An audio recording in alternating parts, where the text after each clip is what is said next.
Thank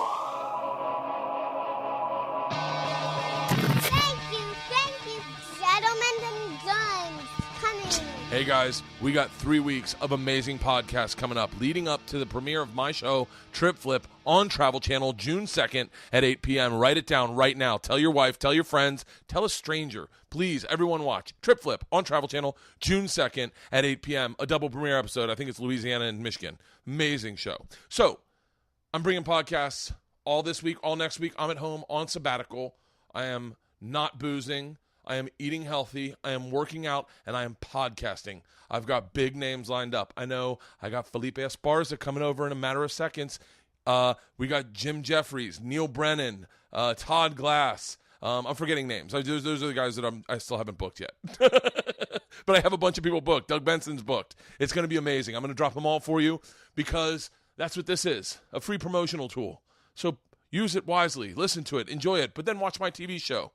Trip Flip on Travel Channel, June 2nd, and we're starting off strong.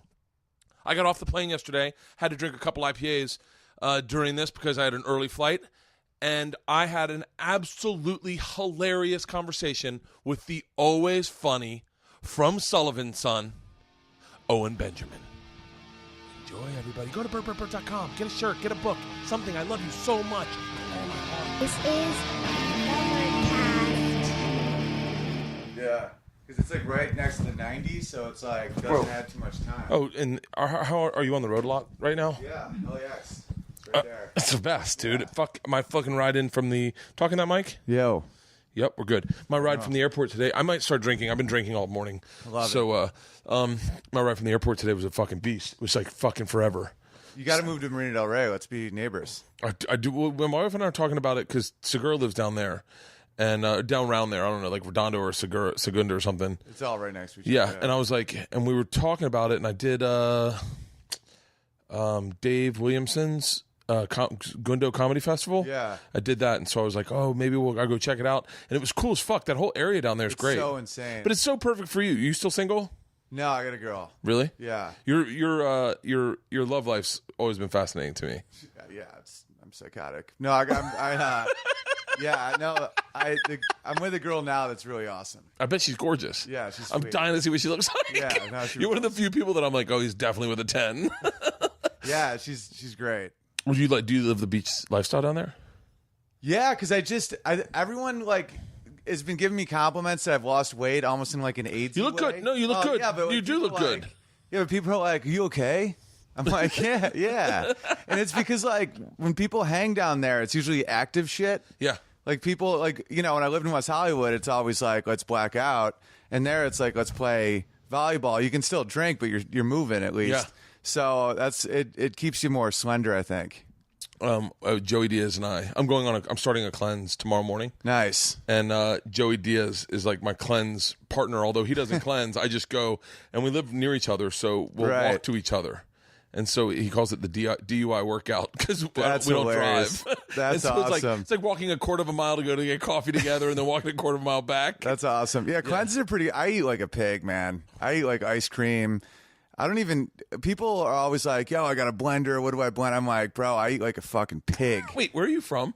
Upstate New York. Are you really? Yeah. There's so many. Okay, I want to start by saying there's so many questions I have about you. But I feel like I really know you. I feel like I know you. Yeah. I mean, like I don't feel like I don't know you. If someone says, "Is Owen your friend?" I go, "Oh, totally, for sure, 100%." Yeah. I feel like I've one of the few people, and I think you might agree with this, that celebrated your early success. Yeah. Like there were people that kind of shit on you, and I loved it. Yeah. Like I thought it was cool because you were fun to drink around. You were friends with the people I was friends with. Right. So like I was always like, oh, good, man. And we had Top Gun support group. One of my favorite sketches all time. I totally forgot about that. So wait, because I talked to Nick Thune about this a little bit. What was like because you and Nick, I felt like we're making viral videos before anyone was making viral videos. Yeah. I mean, that was like 2004. 2004? Yeah. Dude, 2004? I was 30 years old. I just had Georgia. That was 10 years ago. Yeah, that's when we started all that stuff. Holy shit. What was your first big video? Well, I did a bunch, like, it's almost like what BuzzFeed is now. I was doing like 10 years ago, where it's like 3 ways to get off a cell phone, how to break up with someone, 3 ways to like wake your girlfriend up for sex. And those would always do really well. Yeah. And it didn't really translate to road numbers for me at the time, so I started kind of bailing, and then now I'm really regretting bailing. On bailing on the road? No, bailing. No, road. I'm all the time bailing on just constantly making those videos. Oh, really? Because I think that was before Facebook. That was all MySpace. It was yeah. MySpace. And I think once Twitter kicked in and Instagram, and I just I didn't keep up with it, and I think now it would have paid off more. I didn't cultivate a YouTube because I did it with Sony, so it was all their people. So I didn't cultivate a YouTube following or anything, and I just... Oh, that's interesting. Yeah. It's so funny.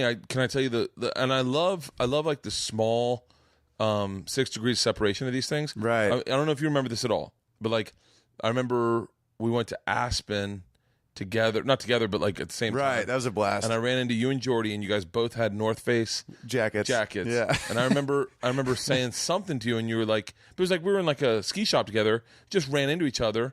And I was like, yeah. And then I saw Jordy, and I was like, what are you doing? He was like, I work for MySpace. Yeah. I was like, shut the fuck up. I didn't know that. He was like, yeah, I thought I still did stand up. And then that morning I woke up, and one of my videos had fucking 78,000 views.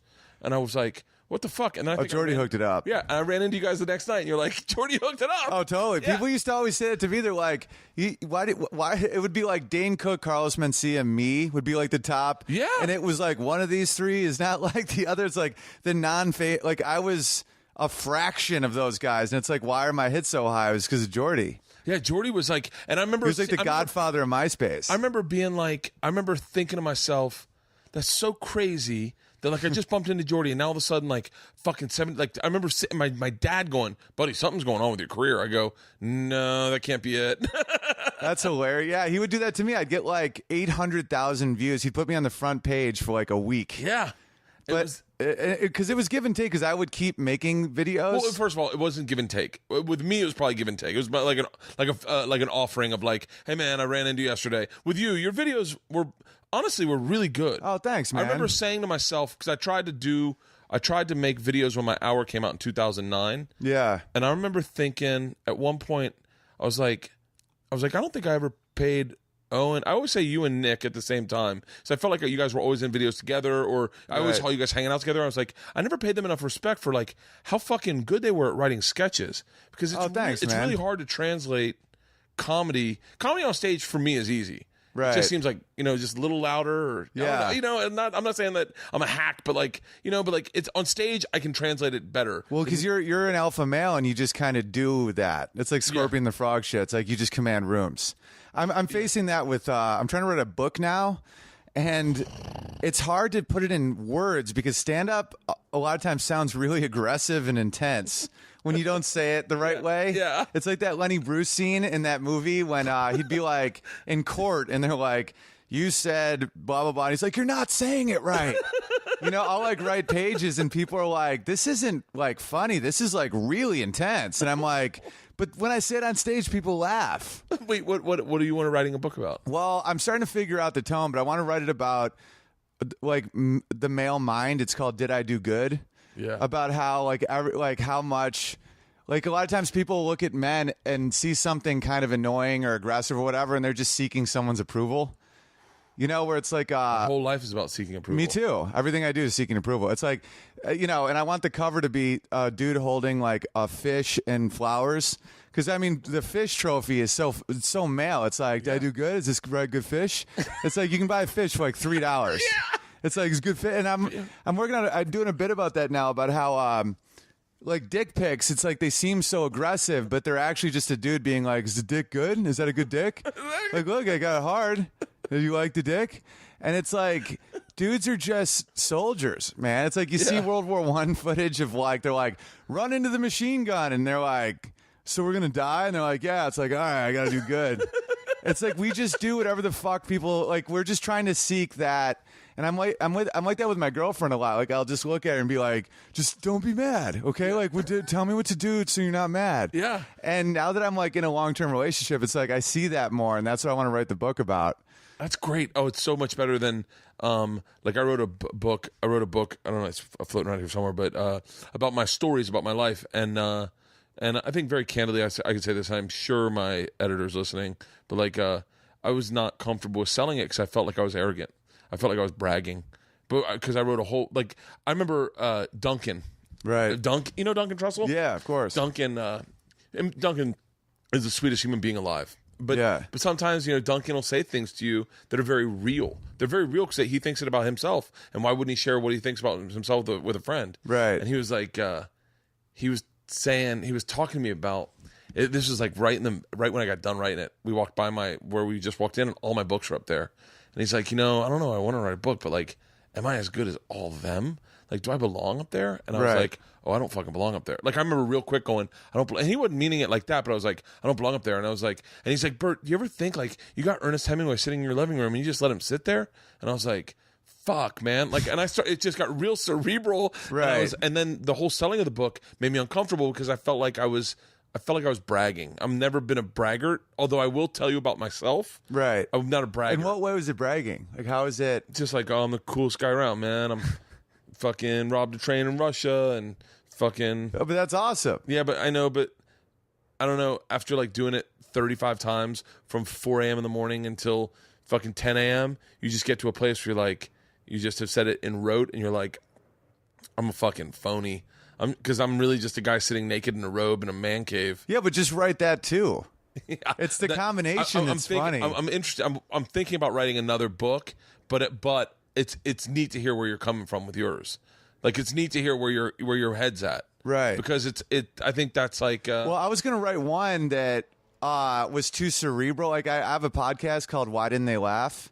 Where it's I analyze, when I'm writing new material, I'll record the audio of the same joke 6 times in a weekend, and I'll show how I tweak it to make it work. Yeah. And I was trying to write that as a book where it's I analyze, the failure of comedy and what you learn from it. And then I realized that most people don't think like a fucking sociopathic robot, Oh, dude, that's one of the most beautiful things about comedy. I think people are missing that. Right. Is watching a comic figure it out. Right. That's my favorite thing in the world. That's why I love LA, because rest of the country, they'll see Burr and CK and all these guys just always crushing.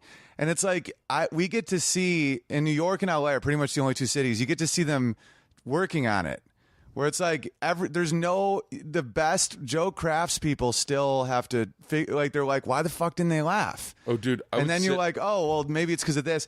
The first episode I do is called Caesar Salad, where I'm in Florida and I'm doing a bit about, I'm don't worry about, legacy. Julius Caesar, what did he get? I'm a salad.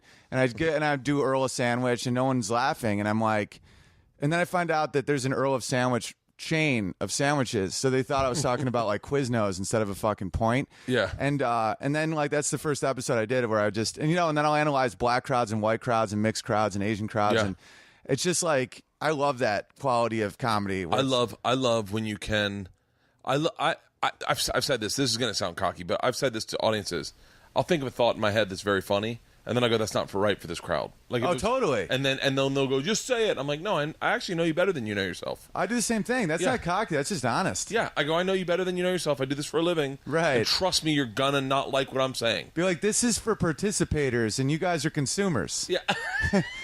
It's my premise is for people that want to participate with me in a fucking mental chess match, and you just want me to smash a watermelon, and that's fine. I'll do it. I'm like that with piano. I'm you guys want to hear me sing songs about relationships with an ironic twist, and I'll do that for you guys. But I'm not, but there's shit that I want to do that I'm you just. One time I even told a crowd, I go, not the whole crowd, but there's a group, I go, comedy isn't for you. I go, it's not your game. I go, this isn't for you. It's you have to. There's so many times you have a group of 8 in the front row, and you're you picked the wrong thing tonight. This is the wrong thing, man. And I'm and sometimes I'll even be buy my DVD on the way out so you can see that it works. Yeah. But not for you guys. And I'm not saying that you're dumb. I'm just saying this isn't for you. It's almost like you have a little bit of autism where you're probably great at something, but you don't understand fucking irony. I'm this isn't for you. Oh, I had that crowd last night. I've had that crowd a million times. In Minnesota, I had that crowd. Oh, Minnesota. Mine was in Minnesota. It was in Mall of America. Yeah. Dude, it's the same fucking crowd. House of Comedy. Yeah, that's where, exactly. I literally told them, because I was doing something benignly racial. Benign. I'll do racial stuff, and it's just so white. And I even told them, I go, I know where you're coming from, and you think you're doing a good thing, but you're not. You just don't know anyone that isn't just like you. Yeah. Oh, that's so fucking funny. Mine was last night, and I had like it was really bizarre because like one guy was actually telling me you're doing really bad. And I was like, "Shut up!" I swear to God, I swear on my children. That's I will hilarious. post this today. I'm going to post this today. And anyone that was at that show, please text Owen or tweet Owen. Yeah. There was an old guy that was like 77, and he just wasn't laughing. And he's like, "You're doing really bad." And I was like, That's like the funniest thing I've like you could see though. If you're a fan of comedy, that would be awesome. I know. There were. I'm going to say 40% of the We're audience just loving it. loved what they saw last night. Right. Loved it. And then a solid 60, like a black dude fell asleep. Like just he was with a white chick, and the white chick was loving me, but he just was like head back Right. in that center aisle, just head back, and I could see him. It was like, Yeah. and there were literally 45 people last night. There were Well, black 45 dudes can people. sleep sitting up.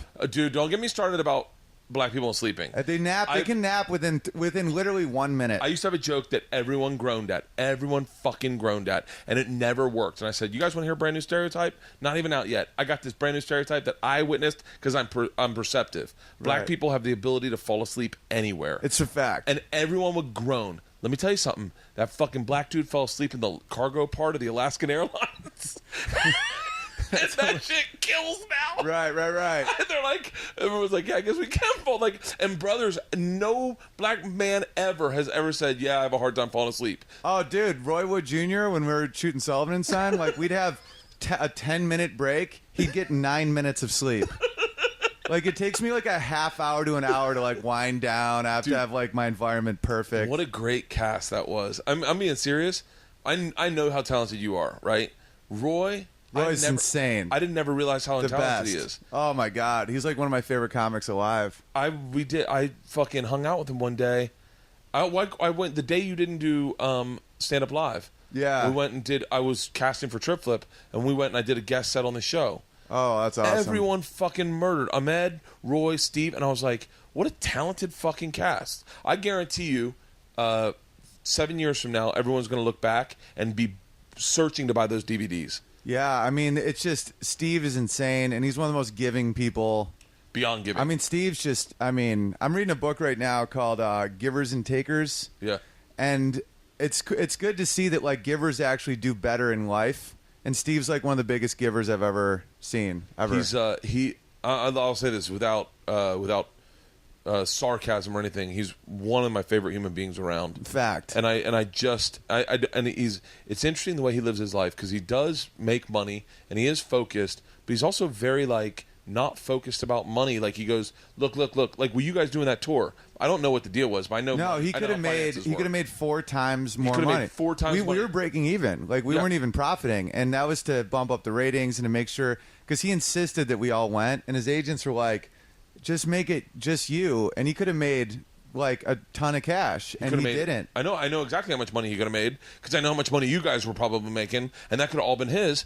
And he just didn't. And I was like, God damn it, man. It's not by the way, it's not even about the ratings. It's about him believing in everyone. And that's Right. why you guys were all cast. Is like, And by the way, those are the people that get their own show because it's like, Yeah. you know, money's more of it's a byproduct, but this is when he cares about money, and this is when a lot of these type of people care about money is when it's about respect, Yeah. or when it's a commodity about like respect. Where if someone fucks you over, then money matters, or it's like, but if it's about something like that, he'd make the decision 10 times out of 10 to showcase because if we kept going, he bet on us. You know, if we kept going, if TBS didn't get a new president, you know, we were selling what the happened? group. Yeah, they canceled like everything, but it's all good. It's fine. you know what the way you got to look at it is, and in all honesty, and I've been in this situation a number of times. Every show you ever get on gets canceled. That was the best Right. thing I ever learned. But you got to look at everything as gracious and going, that was the greatest opportunity. Oh, of my life. 100%. Thank Totally. you so much. Yeah. Like,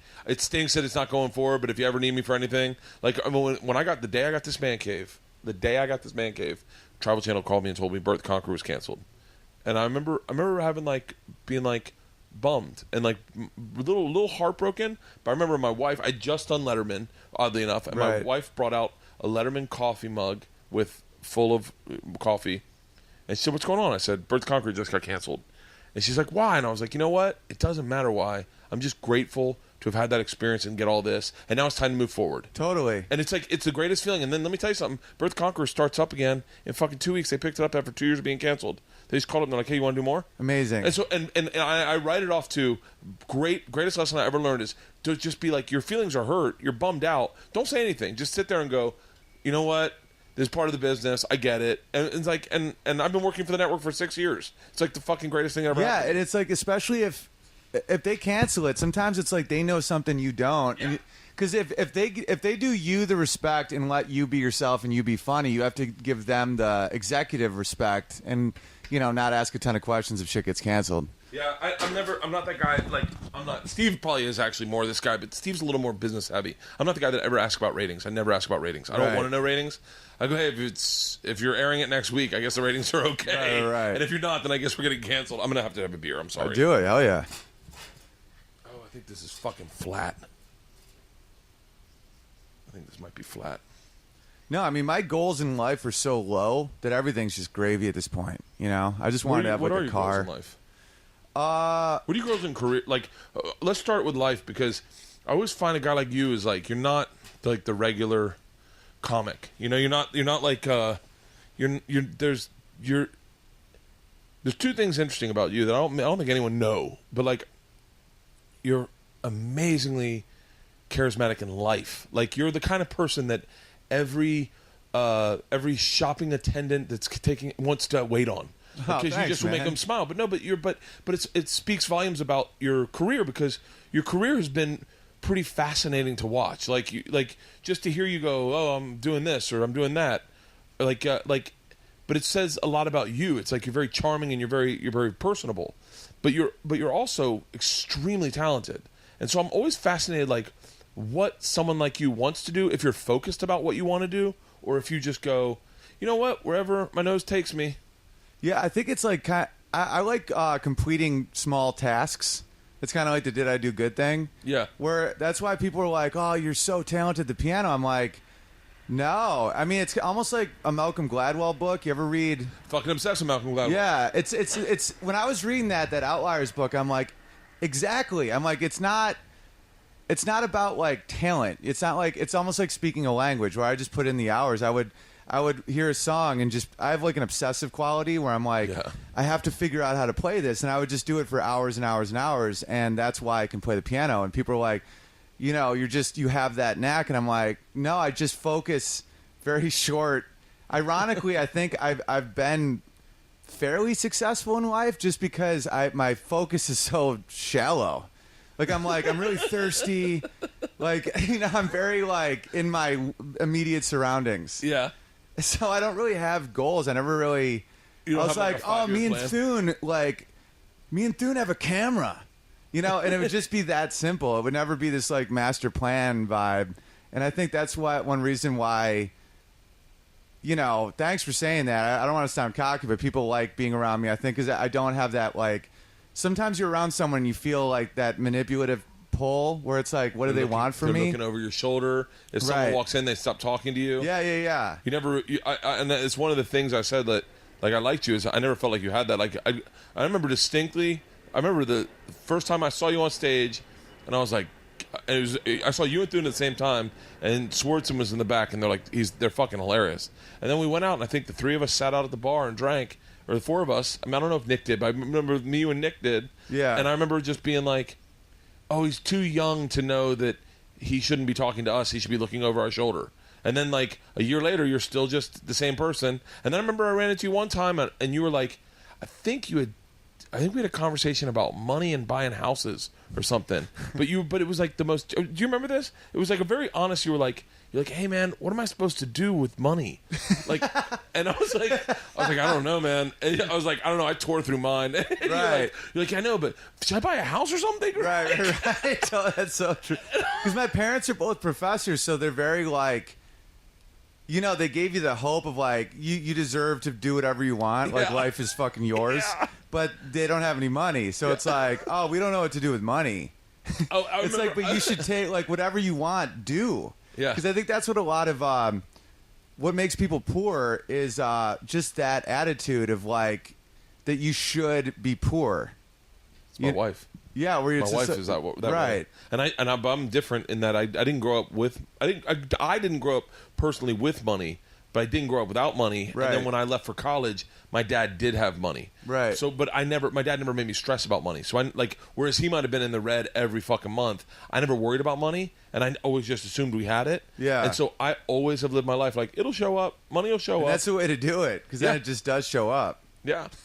I remember you saying I'm going to say numbers. You don't have to agree or don't agree with this. Totally. But you're like, I think I have like $700,000 in the bank. I don't know what to do with it.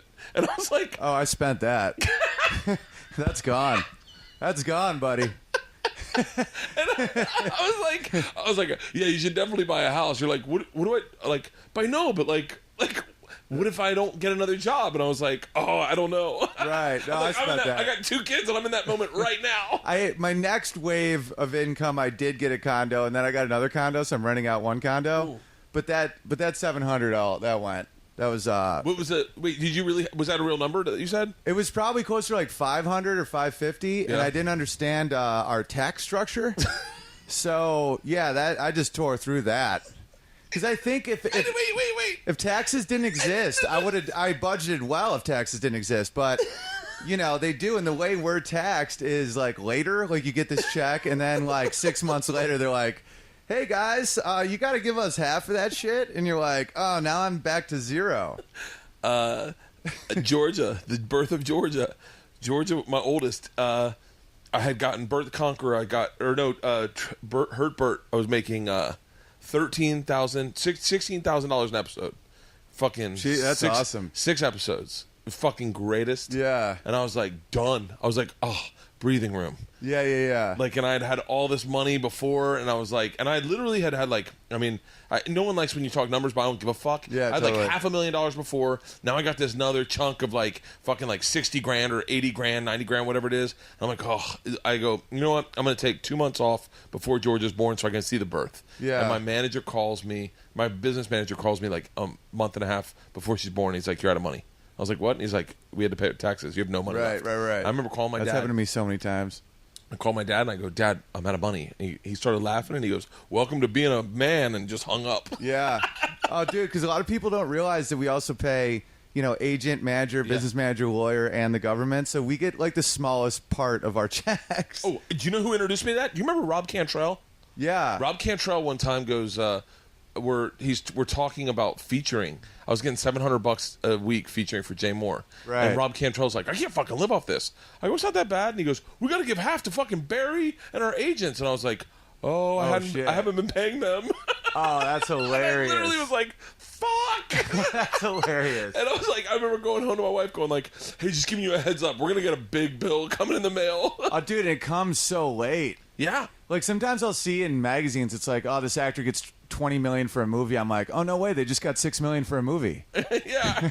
Oh, it's so fucking bizarre how that works. Right. I tore through. Had merch sales and did good in Minnesota, and I tore through that buying presents for the girls because I was lonely. Totally. And I'm just in the Mall of America, and I just fucking. I always spend all my merch money. It's just gone. What do you sell for merch?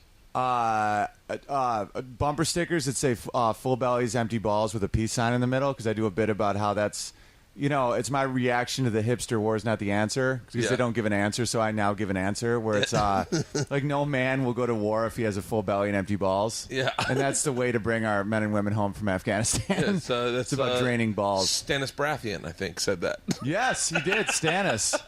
Are you into Game of Thrones? Oh, fuck yeah. I'm obsessed. I want to do a sketch where it's a weatherman in Game of Thrones that just keeps saying winter's coming.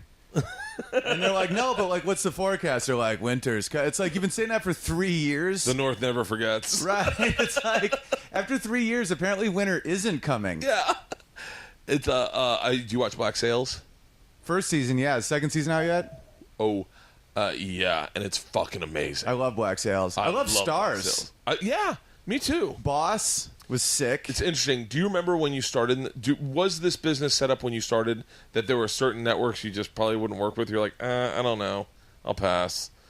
Yeah, and now I would literally work with any network. Single one of them. Dude, I'd be like, yo, I got a holding deal with fucking Alta Vista. Like I'll do Yahoo. I do anything.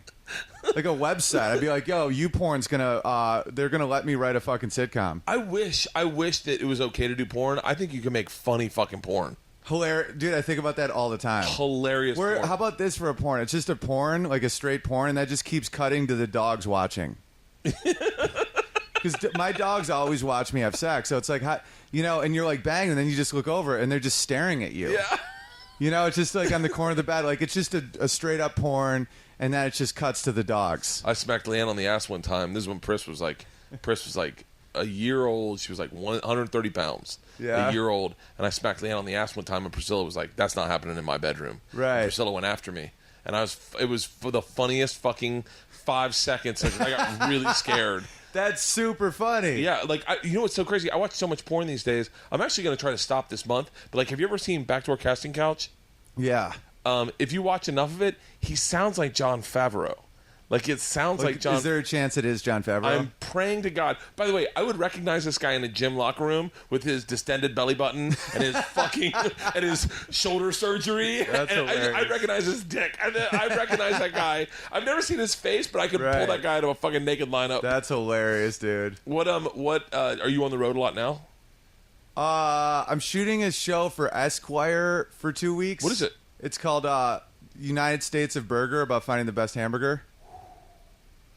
Yeah, a lot of eating. I'm gonna eat my fucking face you're gonna off. fucking love that. You're gonna love that. Yeah, I love hamburgers. Oh, you're gonna, dude. Esquire love Network's sweet. I gotta be honest with you, man. Esquire Network's doing some great stuff. They're making some good moves. They're doing the best bar one. Who's on that? It's is it Jay Larson is hosting a show about finding the best bar? Jay Larson, and I want to remember the other guy's name. Is it Sean Patton? Sean Patton's.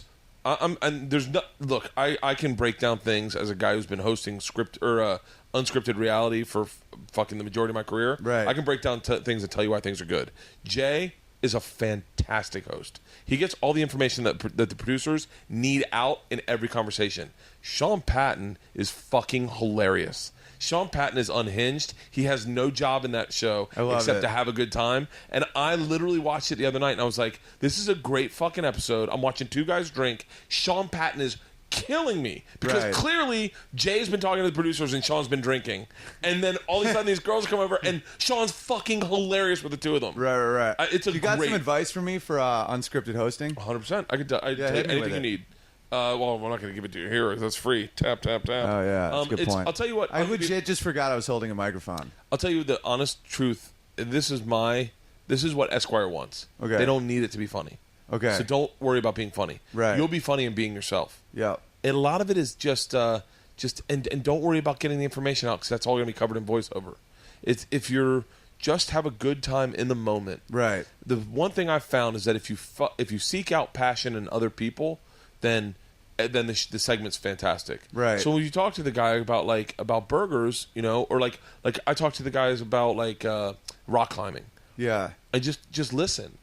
Really, it's like acting. Probably, I'm not the best actor, but I think it's just if you listen to them, you're going to be naturally funny in the moment, regardless. Right. Don't worry. Like one-liners never work. Bits never work. Shtick never works. It's real translatable humor, which is you hanging out with your friends that they're purchasing from you. Right. And so I don't know if they'll have you do reads or anything, but don't stress about the reads. They're going to patch that. Everything is so I used to worry about big long reads when I did Bert the Conqueror, because we'd have to be like, I'd be in front of 1,000 people at a fucking theme park.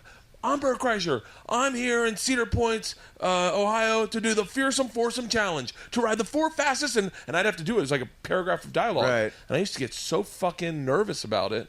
But the truth was, and I didn't learn this until after doing a season, that whole continuous read never gets used. They always patch it together, and then they show clips. Yeah. And so it literally, you could fuck this up entirely, and the show will be fantastic in the post. Right. Because they're going to make it fantastic. Cool. I mean, it's just going to be what a show like this, you get caught up in what you think it should be, but you forget what I want it to be as a viewer.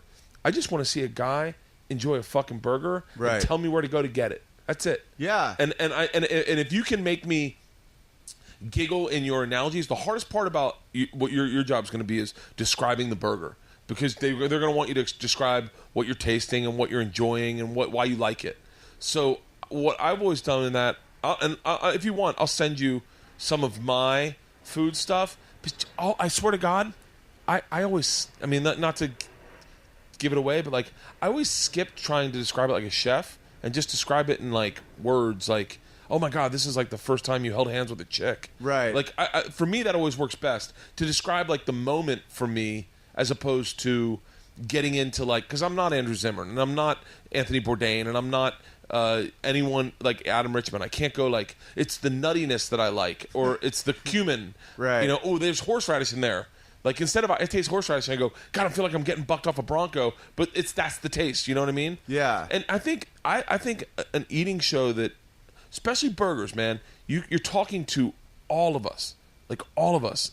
I'm excited to see you do it. I'm pumped. And I'm where super are you doing it at? St. Louis. When?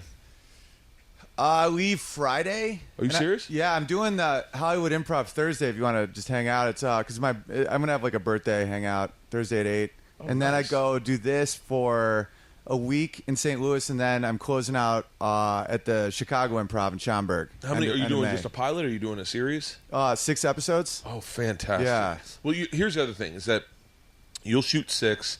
They'll take the best one. They'll air that as the pilot. That'll be the pilot, and that'll get the big numbers, and then you get the reorder off that. I mean, that'd be awesome. I love that shit. Because I think that's why they like me, because kind of like what you're saying is I just get really excited about things. Because it's not about, I'm a good offensive lineman. That's why I played, I played tight end, where it's like, I know my positions. Yeah. I think that's why Steve liked me on Sullivan and Son and all that. It's like, I think it's very comparable to sex. Yeah. Where it's like, if you're just like, I'm going to pump like this, and you don't like feel any feedback, and you just stick with your pump plan, it's going to be pretty bad sex. Yeah. But if you're just kind of doing the give and take and you know your role and it's not really about you, it's kind of like a dude in a threesome. It's more about the girls' connection. Yeah. It's like that with comedy and acting and stuff. It's entirely, you're going to have the blast on this series. I mean, it's like no one cares about our dicks. Yeah. like we do, but no one else fucking cares. I genuinely care. I care a lot about my dick. I saw an advertisement on the right side of YouPorn of like the example of a small dick, and I go, oh, that's what I look like when I shave my pubes. I trim my pubes to get an extra half inch. Oh, my joke was I cut back the bushes so I could see more sidewalk. That's hilarious. I used to cut like dude, swear to you. So what I would do is, say this middle finger's my dick. Right. I would trim up the pubis. Yep. Like a little bit higher than where dick was. Yeah. Now I'm getting into just pubis. Right. So that it looked like there was an extra inch of dick. It's an illusion. Yeah, it's an illusion. And if you cross your eyes, it's a sailboat. Yeah.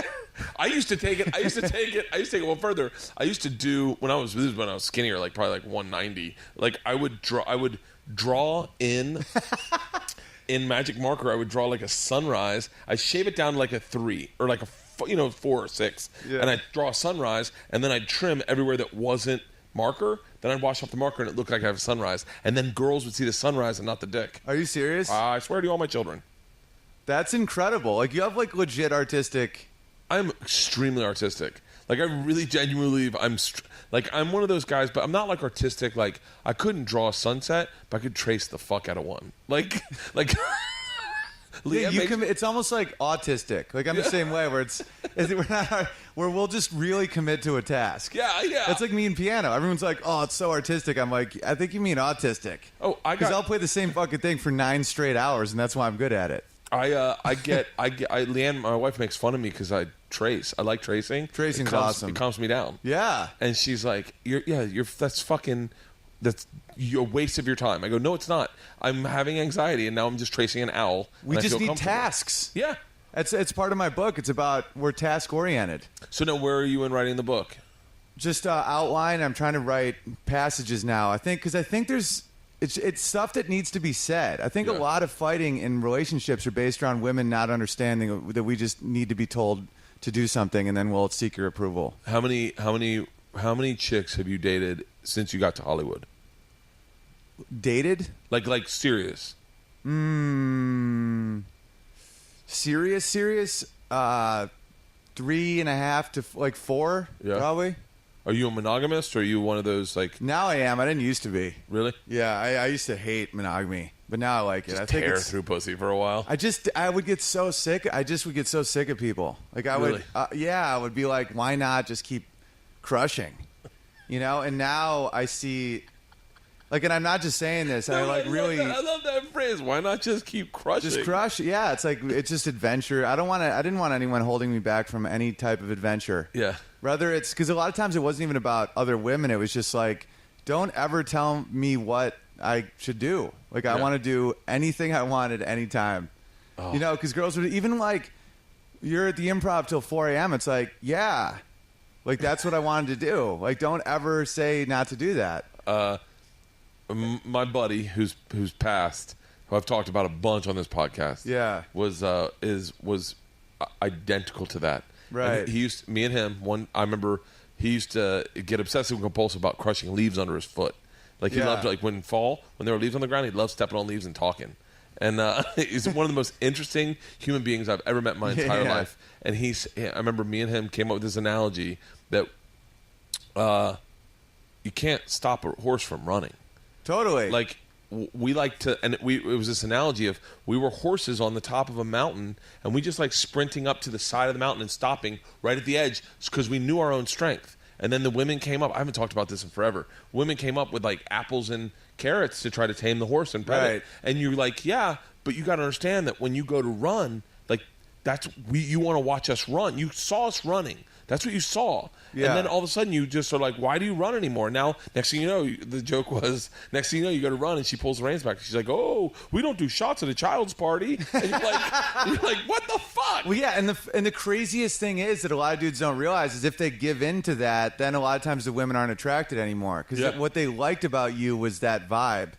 But then they're like, I'm at a place now where it's like give and take, and I really just enjoy being around my girl a lot. So I don't know. Is she in the business? No, she's not. But it's just like I get it. Like if you have sex with the same person enough, it actually gets better than if it's different people. It's almost like you have to. I don't know. It's just I'm into monogamy now. No, I've been with my wife for 12 years, and I mean, don't get me wrong. I did a fucking hot MILF contest in Phoenix, and I definitely have thought about this one chick like 4 or 5 times. Right. But do I want some Rocco Siffredi stuff where I'm sitting on a girl's face jerking off? No. But you see that and you go, but the truth is, the sex I have with Leanne is like leaps and bounds better than any sex I've ever had in my entire life. Sure. And I'll never get better. And it's connected. Like this sounds really fucking disgusting, but when I have an orgasm, I've never felt like I've loved someone more. Yeah, because it's almost like after the orgasm, that's like the full bellies, empty balls thing. You become who you really are. And there'd be so many times where you have an orgasm with someone you don't care about, and the first thing you think is like, how do I get to the highway from here? Yeah, how do I get the fuck out of here? And it's like when you have an orgasm with someone you care about, you're like, oh, I'm going to sleep so good. Yeah. I remember having sex with someone one time in college, and she was like, I had an orgasm. She's like, let's just sleep with you inside me. And I was like, oh my God, you're out of your fucking mind. Fuck no. I was like, I need to get the fuck out of here quick. My friends are probably smoking pot over the house. Yeah. And I want to watch snowboarding videos. Listen to Blind Melon. Yeah, because 99% of it wasn't even about sex. It was like, I just never wanted to be told anything about what I should. And now that I'm like, cleaning up after myself and like not being out, like I'll be out, but not like crazy. Yeah. She's like, just don't be out after 2. And I'm like, okay, I can deal with that. Yeah. She's like, what the hell do you do from 2 to 4? I'm like, well, I know the manager, so we just keep playing the piano. She's like, but that's like crazy. And I'm like, okay. So now, and now when I like visit my brother and his kids, like he's genuinely older or younger? Older. He's got 2 kids. He's like, dude, you become like a lot more thoughtful of other people. I'm like, and I started realizing it's because I live with a woman now, and I like now that's my thing. Yeah. Where and it's made me like a better person in that sense. Where it's like, I don't know, it just there's a selfishness about being single that you kind of grow out of. It's a selfishness to being a man. It's my buddy Lorenzo, when my wife and I dated for like 4 months, and then she dumped me. And I remember being like, you just don't get me. And my buddy Croy was right there for me. He was like, don't worry, man. We just start running. I remember the first thing he said is, let's make our own sandwiches tomorrow. Let's make up a brand new sandwich. And it was like single guy shit. And I was like, yeah. And so we made this sandwich like a fucking Monte Cristo, but with peanut butter and jelly. That's awesome. And it was like, and we were just like, this is fucking, like, this is what it's like. But then I was like, and then I remember my buddy Croy saying, hey, man, you don't want to be the old guy in the club. You don't. And he's like, you definitely. And by the way, and blaming that it's because girls are crazy. That's the funniest part where they're like, I just can't find the right girl. It's like, oh, the one that wants to like let you piss on the floor because they're not out there. You know what I mean? It's like you will never. It's like, oh, I got to move because of gravity. Yeah. It's like, bro, gravity's everywhere.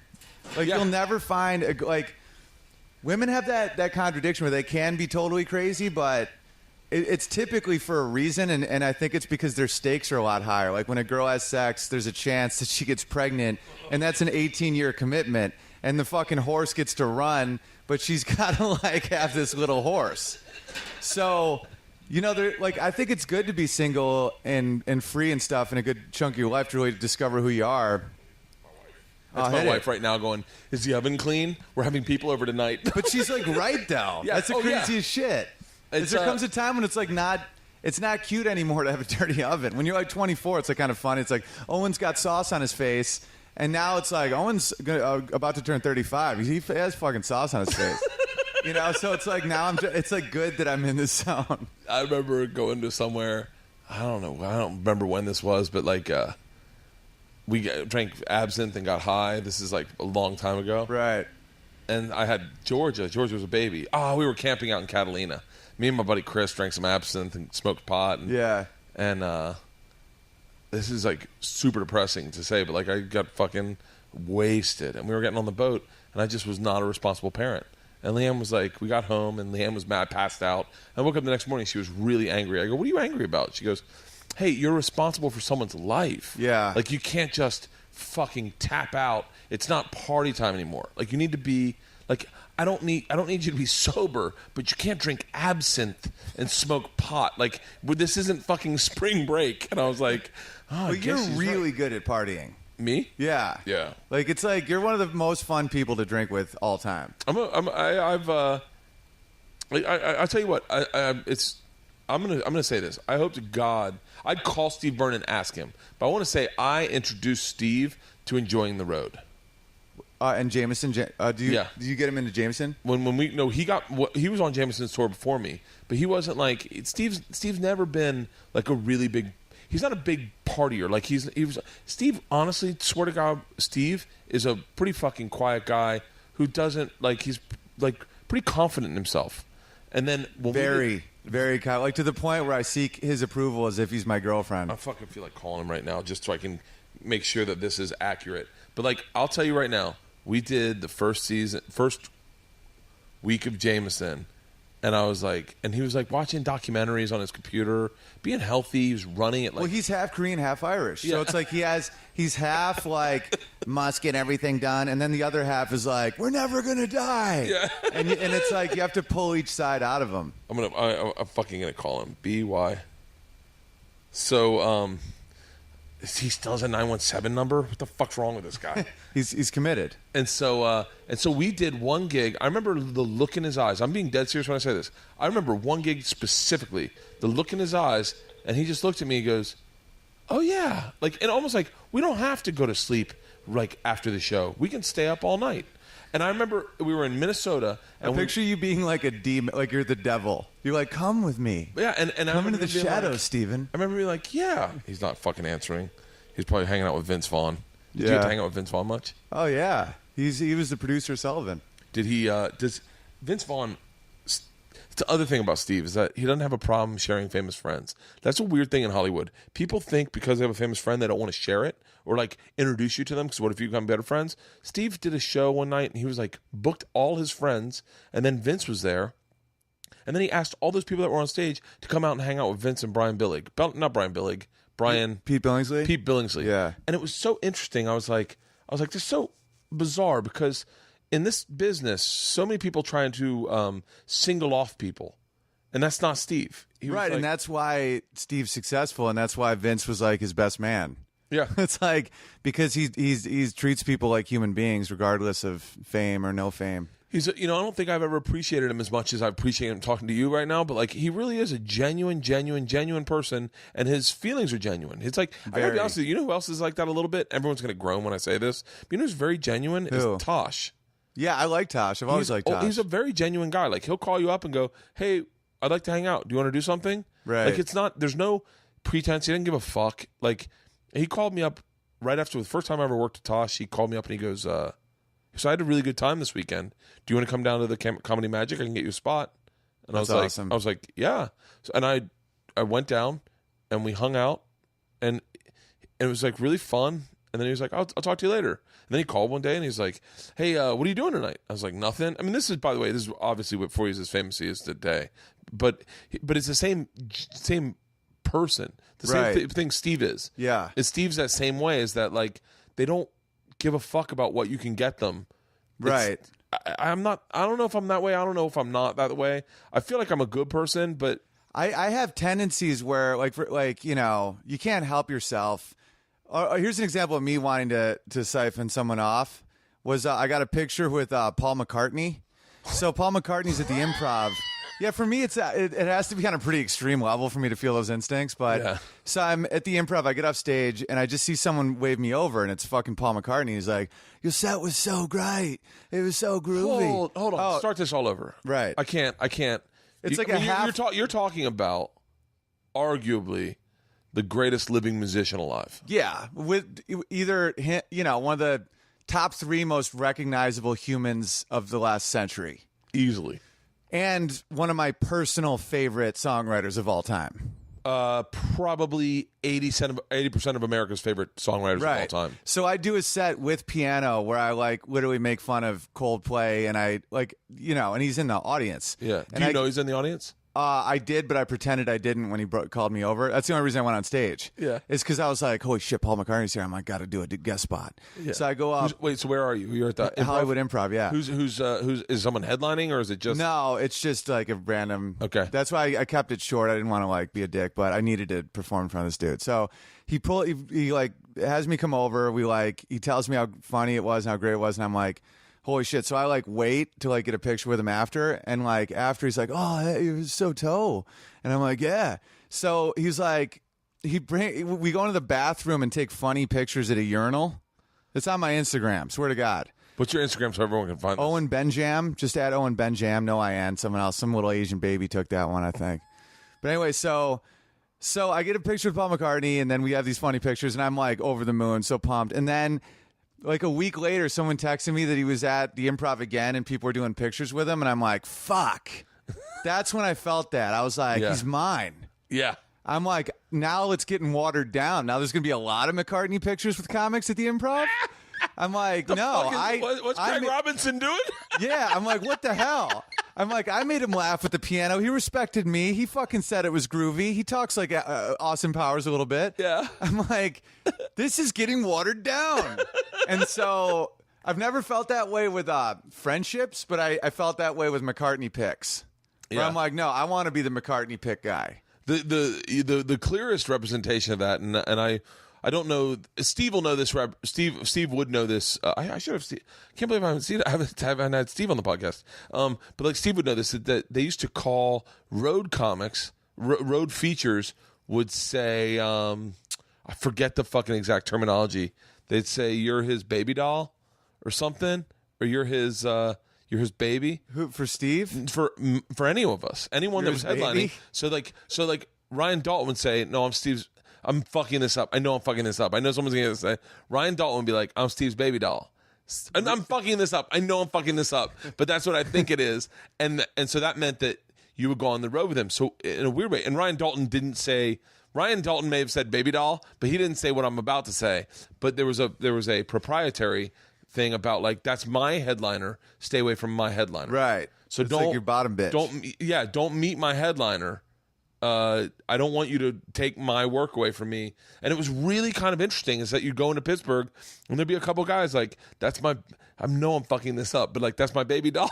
That's hilarious. And so they would, but the same thing happens with celebrities. It's it's this exact identical relationship, but Steve was never concerned about introducing you to Vince that you would think Vince was more interesting, or Vince will find you more interesting. Steve was comfortable in his relationship with him.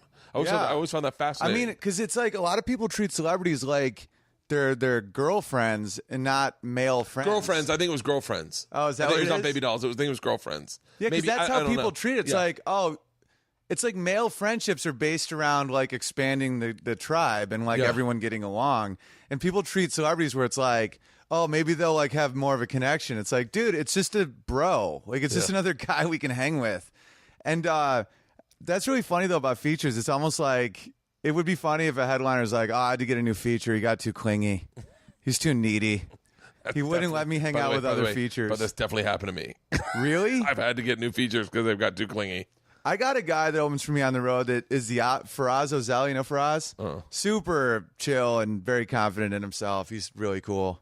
I like working. I don't really have like a feature I take with me. Like Matt Fultron comes with me. He's a great guy. If he can ever fit it in a schedule. But like it's not like, it's more like Matt will just like on a Tuesday night take a look at my schedule for the next month and go, I could do that one, and then call up because he'll be in the area. It's not like it's not like a set thing. I mean, I'd probably like it to be more of a set thing, but like I like working with new people too because I like seeing. I'd feature for you if you ever want. Shut up! I swear to I'm God. fucking following you. No, I did. No piano. I won't even pull my cock out and jerk for the audience. I'm not following you at all. I hate to break your Dude, heart. that'd be great. I hate to break your heart. I'm not following you at all. That'd be fucking. No, Dude, we fucking way. destroy. Yeah, you would definitely destroy. No, and then you destroy. That was, by the way, the most honest I've ever been in a very long time. Because I was like, normally I'm always like, yeah, I'll follow anyone. But I was like, I'll tell you what. I'm going to tell you a secret. I did. I don't know if this is exactly how it works, but so I bring on a guy on stage in Tampa. You've done Tampa, correct? Yeah. So I bring a black guy on stage, and I said, let's dance or let's sing a song. Forget this. I don't know what it. I don't. But the premise was let's sing a song together. So it was back in. I say back in my chaotic days, but I'm still there. But like I definitely was much more like I don't give a fuck about anything. Yeah. And so it's me and this black guy, and I go DJ just to the DJ booth, just play a song for us, and I go and we'll sing it together. And he plays Journey. Don't Stop Believing. And the black guy didn't know? No. Black guy knew it totally. Black guy knew it totally randomly. And it was great. And we cut the music, and they sing with us. It's beautiful. I'm like, that's fucking genius. That's my new bit. That's my new closing bit. Right. And I go to fucking D.C. I want to say I went to D.C. or maybe I don't know where I was, but I go to say I'm going to do this closing bit with Don't Stop Believing. And they go, that's Owen's closing bit. And I was like, motherfucker. Not anymore. It was only for a few months. But this is so long ago. Right. This is so long ago. This is like got to be like fucking whenever yours was 6 months. They go, Owen did that, and I went, motherfucker. That DJ heard Owen did it, and he just plugged that in for me in Tampa. Because he heard Owen do it and killed. So when I said hit a song, he hit Don't Stop Believing because it worked for you. That's hilarious. And I was like, motherfucker, I'll never do that again. And I literally, I was like, when I heard that, I was like, that is the greatest fucking thing. I would have done it for fucking 5 years. And you did it for 3 months. But that's one of the things that got me in with Vince on his touring, because that was my closer. And Vince was like, he's like, baby, we got to fucking expand that shit. So we started. I would do it, and then he would join. He'd be like, just a city boy. And then Kevin James would come on stage and be like, a singer in a smoky room. And then Faison Love would come out, and then Steve Byrne would come out. And then we'd close with a boy band, Don't Stop. Because I'd do it on the piano, and then the real song would kick in halfway through. And then we would close with like a huge, and I remember we did 20 theaters with that. And then, 6 months later, I know that I'm not like that valuable to people on that level, except for the closer. Because Vince would be like, "Oh, we need Don't Stop Believing. Let's see if Owen can do this show." And so it gave me value that I could do Don't Stop Believing. Oh, it would be like it would close so huge. Oh, dude, I've only done it once on stage in Tampa, and I tell you right now, it was destructive. Now I close with a song I wrote called "Over the Pants Hand Job in a Walgreens." It's called OTPH Day, because I used to close with "Feel My Heat" because I wanted to do feel. Oh, that's from Boogie Nights. Is that not the same one? No, mine was just random. I just tell the crowd I want to feel like what they feel. So I'm like, when I first start singing, pretend that you know the song. Yeah. So I instruct them basically to treat me like Journey, even though it's not. And by the end, it feels like a Journey concert, even though it's like gibberish. Oh, that's fucking And I'm great. like, you're in a Walgreens, and everyone's like, ah, and I'm like, you guys like over the pants hand job, and I get the crowd to go in a Walgreens, and it's like this huge anthem that never existed, but I make them act like it's their favorite song. Oh, that's and I get fucking people great. to like they legitimately look emotional, even though I'm talking about a dude getting his ween rubbed in a Walgreens at a fucking a heart pressure machine. Dude, do you like so the first time you like, and I'm only saying this for people listening because I think I know the answer, but I don't want to answer it for you. When the first time you do that, do you know what you're doing, or does it just show up and then you fine tune it? Oh, I don't know what I'm doing. Well, for that one, I got to give a little credit to Mr. Roy Wood Jr. because I wrote a song called "Over the Pants Hand Job," and me and Roy were on stage fucking around during the Sullivan tour. All four of us would stay on stage, and he started. We started doing a thing where he was singing soul, like soul music. Yeah. And he was like, "You're in a Walgreens," and that's how that stuck, was Walgreens. And then it just kind of fused together, and Over the Pants Hand Job. Did you write a ton when you were working with those guys? Constantly, and it was because of Roy. Roy kept the heat high. Because he'd have a new 10 minutes every like 3 weeks, and we're like, what the fuck, Roy? He's the most underrated comic out there right now. I'm being dead serious. I hate following Roy. I followed him every single show for 3 straight years, and it's the only time I've ever dropped a hard N on stage.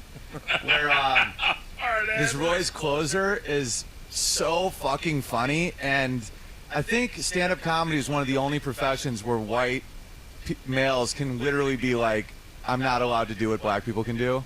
It's like it's legitimately racist against white people, because he does this bit where he's like, gay people get stuff done. He's like, there's 30 words you can't call gay people. He's like, you could work in a fudge packing plant and you can't say fudge pack. He's like, you can't say gay. He's like, give me the chips, you gay ass machine. It's like, you got to see Sylvia in HR. He does all this shit. He goes, black people have been working on the N-word since 1908. He's like, to get rid of the N-word, we got to start calling gay people niggers.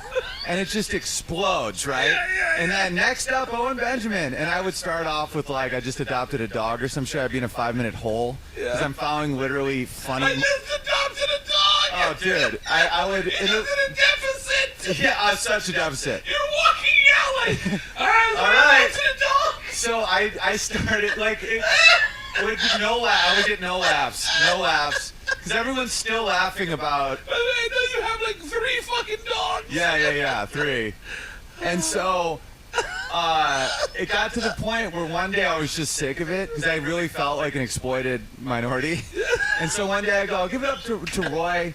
I go, that joke is so fucking funny. I go, I wish I could write that joke and deliver a joke that ends in, we got to start calling gay people niggers. And then I just watch the crowd, and there's a pause, and then they just explode. Oh, yeah? Because they realize that it's not hateful. I'm basically saying, I can't say that. Well, but he's also, you're not only your coworker, one of your good friends. Yeah, and it's it's not rooted in hate. I'm not saying, like, no. We're just fucking nigger. It's like, it's a linguistics joke. Yeah. And I'm like, that's a really funny joke that I literally could never say that. It's one of the things, we talked about this at the very beginning of this podcast, and we're saying, to the audience, you just don't know what you're saying. You don't know what you like, right? And you don't know who you are. And the truth is, sometimes it's in stand-up comedy. We don't. Not that there's no race, but like we don't separate each other. It's the weird thing when you hear a guy go, "Oh, he won the minority award," or like the diversity award at Aspen or Montreal, and you're like, diversity? The fucking funniest guys are diverse. Yeah. Every one of my friends are diverse. You're on a tour with a fucking Middle Eastern dude, an Arab, fucking Korean, a black dude, and you. Right. What the fuck are we looking for? I mean, all our friends, and you're working with them late nights, and there's the fucking 100% honesty when it comes to. Oh, totally. It's like one of the least racist professions alive because it's so not racist that it sounds racist almost, because we literally. Like, we would make fun of a cultural background just like my height or my fucking toenails being too long. The best. There's no difference. My favorite, and this will describe everything, is, and I'm going to fuck this up. Patrice O'Neill comes into the, I was not there, I just heard this, and this is one of the my favorite Nick DiPaolo stories. Okay. Patrice O'Neill walks into this is like right before he died. Patrice O'Neal walks into the comedy store or the comedy cellar, and sits down at a table with killers. It's like DePaulo, Quinn, Right. fucking Norton, Bobby Kelly. Everyone's there. Right. And he looks down, and Jim Norton goes, "What's the matter?" And he goes, "Man, just got back from the doctors. I got 9 of the 10 things that kills brothers." And Nick DePaulo goes, "Is handguns one of them?" But like Patrice rolled in. Like, one of the things I loved about that is that Patrice rolled in like very sensitive. But that's the way a comic works. Is that Right. there's no sensitivity. There's none. No, and there's still compassion, but there's also jokes at the same time. We just Yeah. did. Ramsey Moore passed away, and in his, like, that kind of freaked me out. well, yeah, he was 500 pounds, so it's like, I mean, Yeah, but nobody just passed away in his car, right? yeah, his heart Like- just fucking stopped. Oh, And so we're doing a benefit show for him at the Improv, and this just sums up stand-ups. So we get there, and it's Triple E and me and all these guys, and I'm in the back next to another comic, and people are like giving like heartfelt talks about Ramsey and shit, and the dude goes, "Dude, I thought we were doing material," and I go, "Bro, I thought we were all wearing suits." And it's like, and we're, even though it's like our friend is dead, we're still thinking like, I still got to kill. yeah. And so, and then Tripoli went up there and just, it's on tape somewhere. Someone's got to see what Tripoli did. I mean, we all just went up and just, there's an honesty to comedy where in one statement you're like, he was a beautiful person and like people are too isolated and we have to, and then the next sentence it's like, that girl's tits are making me crazy in the front row. It's just, they just exist. There's no like pretense. And Tripoli was he's just a brilliant guy with that shit. Tripoli's, I've always said this a million times, Tripoli's the guy that redefined the way friendship and comedy works. We did National Lampoon's Funny Faces or Funny People. Right. And I didn't know him. I didn't know anybody. I was like from New York, and I came out to here. I was working on a TV show. I had no fucking soul. And Tripoli came up to me on the upper deck out, like, we were out in Santa Monica Pier. They used to have a stand-up club out there. And Tripoli came out to me, and he goes, "Hey, man, I love your joke about touching cops' faces. That's a great joke. Are you doing that tonight?" I was like, "Yeah." And he was like, "Good. This is my buddy." I don't know who it was, but he's like, we just think you're hilarious. And I was like, "Huh." And then I was like, "What's your name?" And he's like, "I'm Sam." And I was like, "Oh, great." So I was like, now all of a sudden I got a friend. And I was like, "Oh, that's crazy." Like that. I was like, I didn't know if LA was like that. And then all of a sudden Tripoli went on stage. He went on right before me and fucking destroyed. And I love this joke. I talk about it so much. He did a joke about playing basketball at the YMCA with girls. And he's like, that's what the brothers must feel like. When he's like, she goes up for a rebound and I ring her bell. That's hilarious. Oh, fucking Tripoli's the best. Yeah, there's like good camaraderie in comedy, I think. Sometimes there's shitty beef, but like the alt guys can be a little shitty. You know what? I'll tell you right now. I'm going to say this real honestly, and I say this out loud, hoping someone hears this. I've reached out to a few people I don't know, that I don't know them, and I just know that they're funny, and they don't know me. They definitely don't know me. Right. And I reached out to them on Twitter, and they're very skeptical to get back to me. And I feel like and I talked to Kurt Braunholer about it. I had Kurt on my podcast, and I said to him, "Were you curious when I direct messaged you?" And he was like, "Yeah. What did you want to talk about?" And I was like, "I just think you're funny." Yeah. Like, but a lot of the people in the alt scene, or maybe they're guys that do characters, or maybe they're guys that aren't confident with like who they are, is like, That's what it is. They're not bad people. It's almost like rescue dogs, where it's like taking offense when a dog's like recoils and growls at you, but it's just because they think you're gonna hit them. yeah. And I was like, one of the guys, my manager just called, and he goes, "Hey, what's up with this guy? Are you gonna have him on your podcast?" And I was like, "I don't know. He won't get back to me." And he was like, "Why not?" And I was like, "I don't know." I direct messaged him and emailed him and direct messaged him again, and I go, and he just won't get back to me. And I'm sure it is that he's like, well, Bert clearly doesn't know me. He's gonna make fun of me, or he's gonna attack the alt scene. I have no fucking beef with anybody. No, like, not at all. I'll say this out loud, but Dana Gould, I emailed him and said, like, I'd love to have you on my podcast. And I honestly think Dana kind of was like a little bit like, why?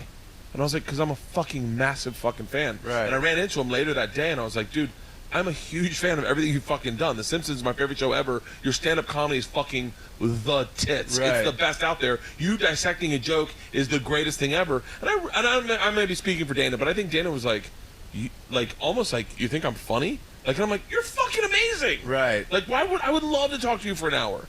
I know, and the irony is sometimes it's the old guys that will hijack you on a, like I did Pete Holmes's one, Yeah. and I like Pete, but he was like, I openly root against you. I'm like, why? He's like, because you do so much mainstream shit. You play the piano. I'm like, you're the one that like. I'm like, what? Wait, that's so confusing. I know, he was being like very honest, I guess, because he was. I kind of respected the honesty, but he was just like, yeah, I root against you. I'm like, all right, man. I'm like, cool. That hurts. Yeah, I'm like, that's really aggressive. And I get that sometimes from people like that. You know, Really? I get people just looking at me like, fuck you, man. And I'm like, okay.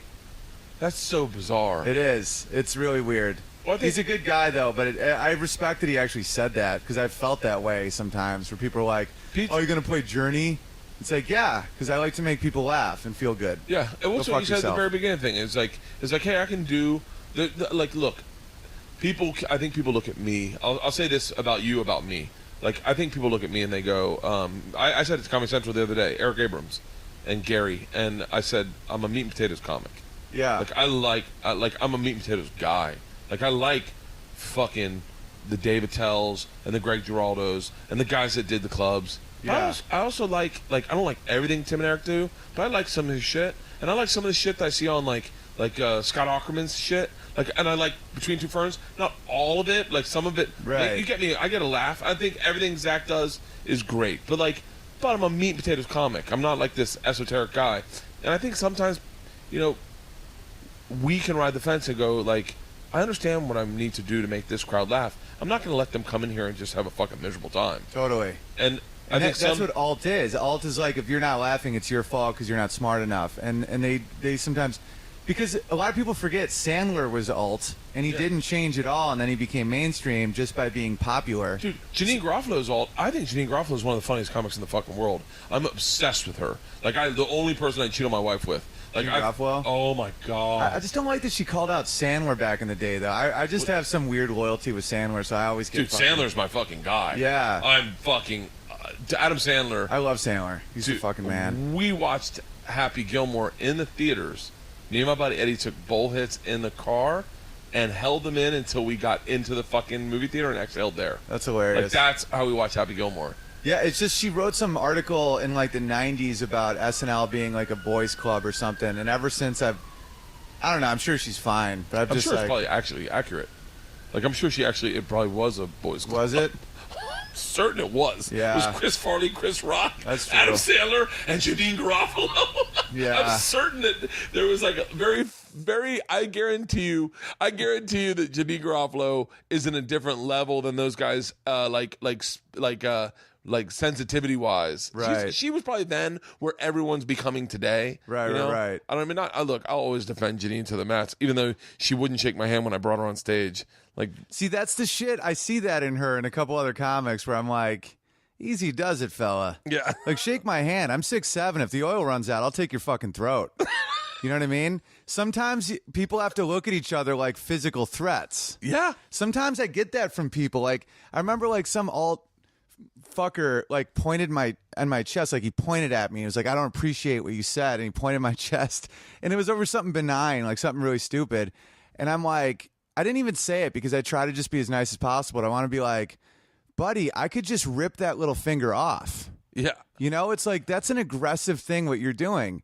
And I'm not even a violent person, but it's like, I think the culture I was raised in, it's like, if you're going to step up to someone, like a fight is happening. Like, you're not just going to I've said this. be able to say, like your Facebook update, no one gives a fuck about. It's like, I think that's one reason why I'm really nice to people is because I grew up where, like, if you're going to call someone out, you have to be able to beat them in a fight. I remember watching, and by the way, I was raised like that too. Totally. Like, we fist fought when we were kids. We fist fought. Like, you didn't just. I remember, and I said this to someone the other day, and they made me feel like I was a real stupid person. But I remember being in college and someone just being bored as fuck, and my buddy going, "You want to start a fight?" And you're like, "Fuck it, let's do it." Totally. And totally. and you'd start a fight, and it would just be chaos and a big bar brawl, and you'd go home. You're like, "That was what fucking life's about." Like, it was Totally. this, and then there is this connection to Fight Club and that male fucking aggro. And look, I'm not applauding that behavior now. I'm 42. I would never want to get in a fist fight. Yeah. But there is this thing that you feel like sometimes when you get into stand-up, you go, hey, man, you can't talk to me like that. Right. Like, my buddy Eddie came out here. He was good friends with Bobby Kelly. Right. But he was my friend growing up. And Eddie had this problem. He would have a distinct problem with people talking to him disrespectfully. And he was like, hey, man, like, I know they're your friends, and I know they're above you in comic, but that guy doesn't speak to us like that. Right. And I was like, well, he's above us. And he's like, no. And he's like, no, we're grown men, and I'll knock him the fuck out. And I was like, Eddie, don't fucking knock anyone out. And he's like, no. And Eddie was a badass. Never lost a fucking fight. And I was like, Eddie, that's not how this works out here. And he's like, no. That guy fucking just made fun of you in front of everybody. Fuck that guy. And I was like, okay, calm down. It's not a big deal. Right. It's not a big deal. And but that is part of the thing that was I think that is lost on some people. There was a kid. I'm not going to say the guy's name. There's a kid who's a very alt comic who called out Eddie Ift for stealing a joke of Patton Oswalt. And by the way, Eddie Ift's not watching Patton Oswalt. No, and by the way, there's like 7 total premises, so everyone has to chill out about that. Yeah. And he called him out in front of everyone. And Eddie Ift was like actually confused. And Eddie's like fucking CrossFit surfer. Right. Like Eddie's He's chiseled. He's chiseled. And this kid is not. I'm going to tell you he is off camera, but he's not. And the kid's losing his mind. You're a thief. You're a fucking thief. Right. And Eddie goes, I'm going to fucking knock this kid out. I got to beat this kid up. Yeah. And I remember going up to Eddie going, Eddie, let this go, man. He's going out of his mind. Let this go. He's like, no. You can't talk to me like that. You can't. Like, and Eddie's going back to like regular society. And he's like, I will fucking beat the shit out of this guy. And I was like, Eddie, don't do it. I was like, literally, it's so not worth it. It's just let him do this. But it's so weird that Eddie had to accept this kid doing that to him physically. Yeah, because fighting isn't really an option anymore because it just makes you look like such an asshole. Yeah. But like, it's just a lack of repercussions. And a lot of it, I think, has to do with the political environment where it's almost like one of my favorite Key and Peele sketches is when the two pundits are arguing and then they realize they're on the same side. Yeah. Where it's like, I will tell you, sir. And then they're like, oh, okay.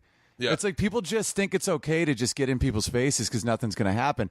And we're talking earlier about Malcolm Gladwell. It's like that's one of my favorite parts of Outliers is the different cultures where it's like people from a herdsman environment will fight more because like basic respect, like someone can steal your sheep versus like farming cultures. It's more based on getting along with your neighbors. Like the Scottish people, like basically the whole South. Where if you like call someone an asshole, they'll like they did studies on it. Well, they'll fucking punch you. And then you go to like San Francisco or someplace more based around communal and they just like take it.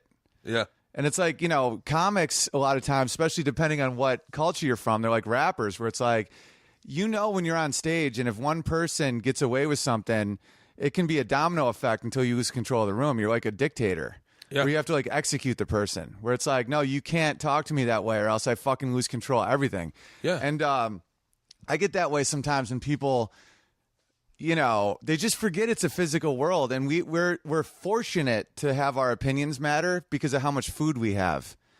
If we go 18 hours without food, no one gives a fuck about your Facebook update. Yeah. 30 hours, 48 hours, people are starting to like think about robbing you.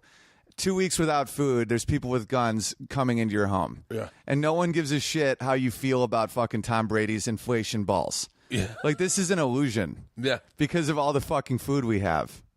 So sometimes I think people forget that like you have to, treat people with respect. It's like Steve Byrne. Like no one would ever rob Steve Byrne if they were hungry because he's a good fucking dude. Yeah. But like that little hipster house cat fuck who put his finger in my chest because I said Asians love noodles, which they do. I would. That's pretty much. By the way, that's pretty much the reason we like noodles is because Asians like them. They brought them over here, and that's why we have udon and fucking ramen. Asians love noodles. I love noodles too. By the way, me too. I one thing that bothers me is when people think that like a stereotype is racism. Racism is no Asians working for me. That's racism. Yeah. Saying Asians love noodles is like Canadians love hockey or fucking Italians love spaghetti. You could totally say Canadians love hockey and no one would ever because they're white. Yeah. No one would ever bat an eye at Canadians love hockey. Right. You could probably even go Italians and Irish because they've been in the country. I guess they've gotten through the fucking system. I guess. Right. Like you could say Italian. The big thing when I was a kid was that Italian women didn't shave their armpits. Like that's what we heard when we were kids. Yeah. And you couldn't say that out loud. Now Europeans, you can say it. I mean, but a lot of them fucking don't, man.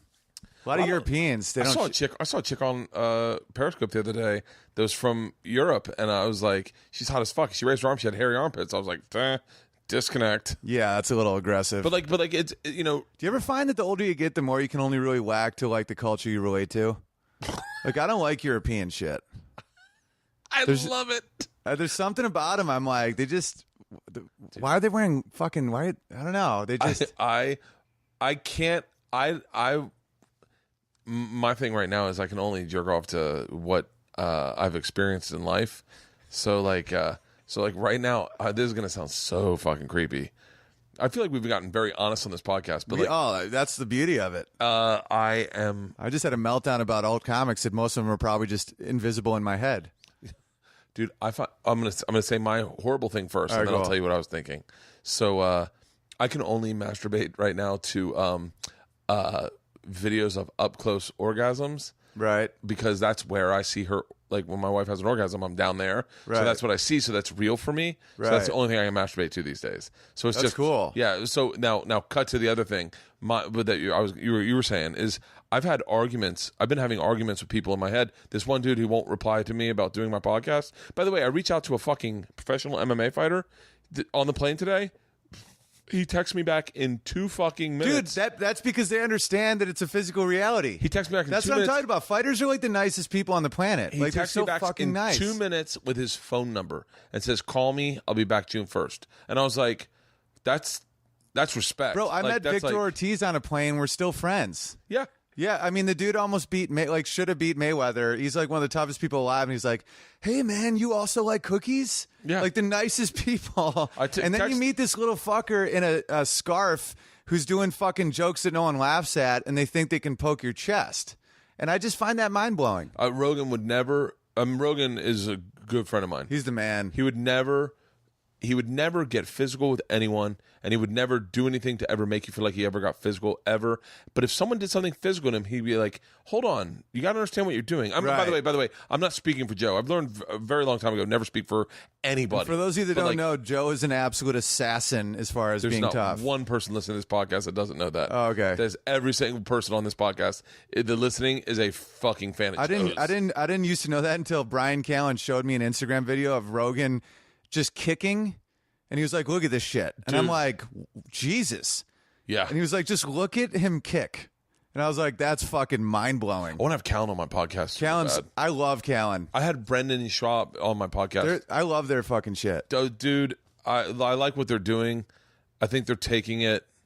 I think they're taking podcasting to the next level. Right. All I know is that Brendan is like the fucking highest podcast I have rated on in the last month or 2 months. Like, and I literally was like, I'm a fan of his because I'd seen some stuff of his. Yeah. And I was like, I'd love to talk to him just like this, you know? Right. And his numbers were through the fucking roof. And I was like, I kept texting him like, "Dude, what's going on?" He's like, "Well, you know, my podcast is pretty big, like Fighter and the Kid." Right. And I was It's like, exploding. Oh, dude, they're fucking blowing up. But I'd love to have Brian on this. But like, the thing is, there are certain guys that you don't do that to. You also, I'm being dead serious. You don't do that to Ari.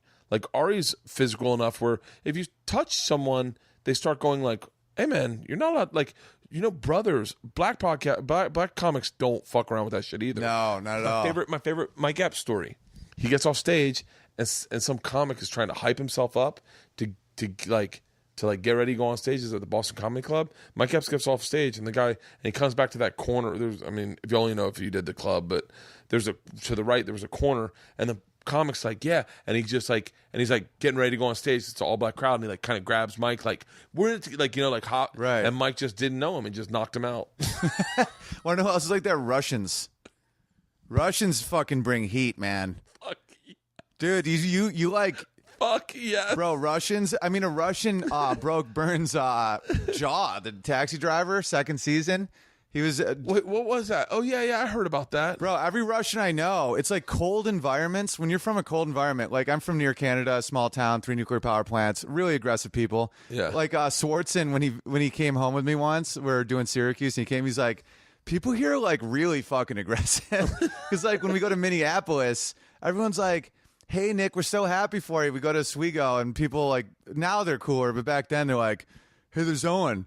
Hey, fuck you, man. How have you been, man? Like just this aggressive tone. Yeah. And then you go to Russia and it's even colder. Oh, yeah. So they're like, "We ate your dog," and you're like, "What the fuck? You ate my dog?" I totally forgot about Steve getting in a fight with a cab driver. Yeah, no, literally, that's the thing. They're like so quick to violence, Russians. Yeah, Like well, it was there's a certain group of people that will just punch first because that's the way they were raised. exactly. Oh, it's 100. It's all culture. I'm not saying it's 100% culture. They're like you just go online and there's people that will just punch first and that's how they do it. Yeah, it's how you raise. It's how it's because if you don't, It's probably socioeconomic. It's 100%. It's probably 100% socioeconomic and like that's probably my dad always says. My dad's always a good like litmus for that, and he's always like, I remember saying one time something stupid. My dad's like, buddy, you're looking at this wrong.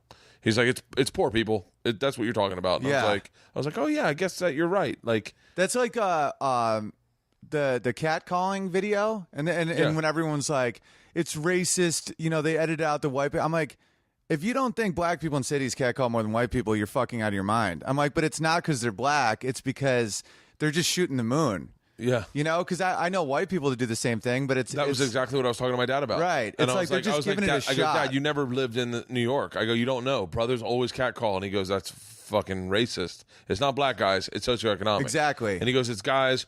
He goes, it's a lot of guys who probably don't have a lot of financial opportunities, and they're looking to get something hot. Exactly. I mean, and I was like, oh shit, you're right. And I never. And then the next time I was in New York, I was like walking around with my shirt off, and but the next time I was in New York, I was like paying attention to it. I don't think I ever realized how much people catcall.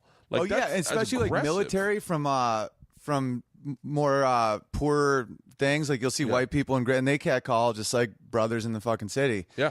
And it's I feel bad for it's crazy how aggressive people can get. Well, it's not. I feel bad for women. It's not even just brothers. It's like every dude. Like I always say, I always feel bad going, it's just brothers. Although it's not brothers just are brothers. good at it. It's just- Brothers are good at it. They are brothers. Actually, it can work for them. The line I heard that fucking changed the way I looked at is picking it? up chicks. Can a player get some conversation? That's amazing. I was like, fucking greatest line ever. I heard some podcast. It was like an NPR podcast about like a dude who just has been doing that for like 30 years, and he does get like tons of ass, and he sounds like he barely has teeth. He's like full blown homeless, and he still gets like tons of ass. Oh, my buddy because Mike he's really Osborne. he's like sensitive about it. He's not like, yo, bitch. It's like smooth, like. Yeah. And white people would do the same thing. It's just poor white people live in trailer parks, and I don't think people understand that no one's walking by trailer. They're like miles apart. Yeah. Like you're not going from Bank of America to the museum and past the fucking trailer park. It's the different demographics, as you're right. A lot of the poor white people are in Appalachia. Right, and you're never walking past. It's not like it's not a high fucking foot traffic area. And like, I was trying to write a bit about this, but again, I can't because I'm white. So I'm sure I'll have to give it to one of my black friends. But about how after slavery, the last thing black people want to see is farm equipment, so they all fucking went to the cities. Like why there's no poor black people. Definitely got to get this to a black friend. Yeah. And it'll work for any black comic. Would never work for me, but. You never see poor black people in the country. You always see them in cities. And you see them. You do. Like my wife's hometown is where's this?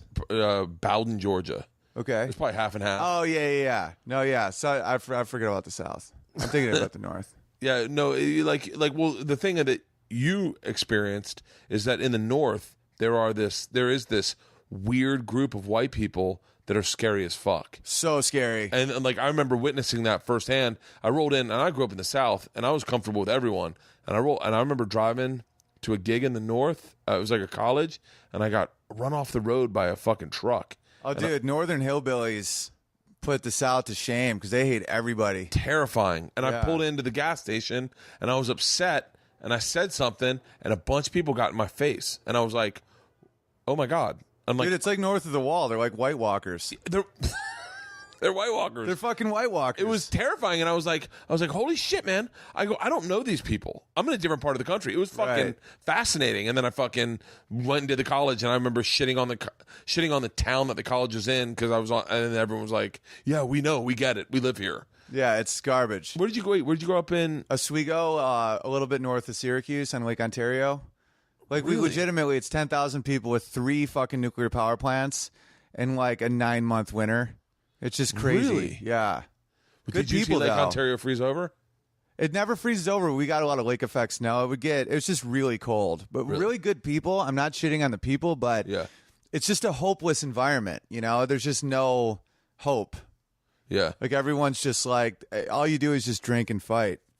Really? Totally. It's so funny you got such a country club look to you. Not at all. Really? 0. Yeah. It was like where you grew up was just fist fights and fucking. Yeah, I mean, it's just very cold.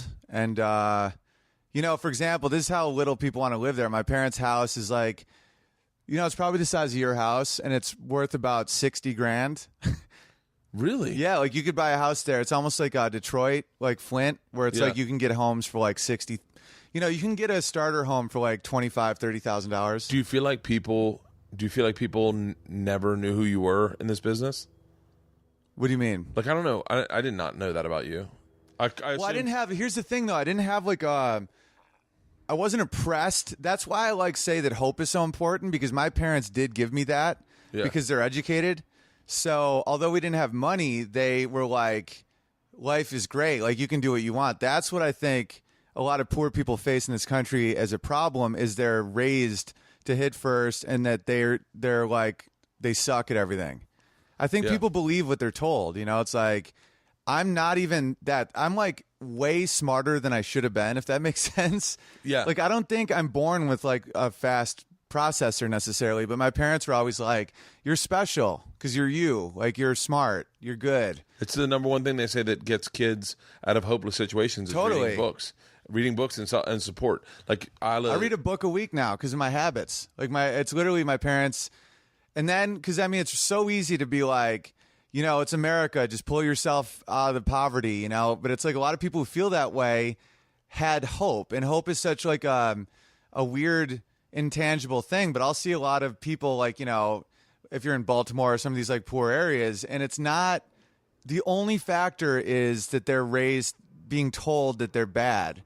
And it's almost like if you've ever been in a relationship with a girl that's always suspicious of you, where it's like, are you cheating? And you're like, no. It's like, you're cheating. It's like, you want a fucking animal? I'll show you an animal. And then you start actually cheating. That's what happens with Black America. Where it's like, if you get treated like a criminal, I would do that. Yeah. If cops pulled me over all the time because of my skin color, I would start fucking being a criminal.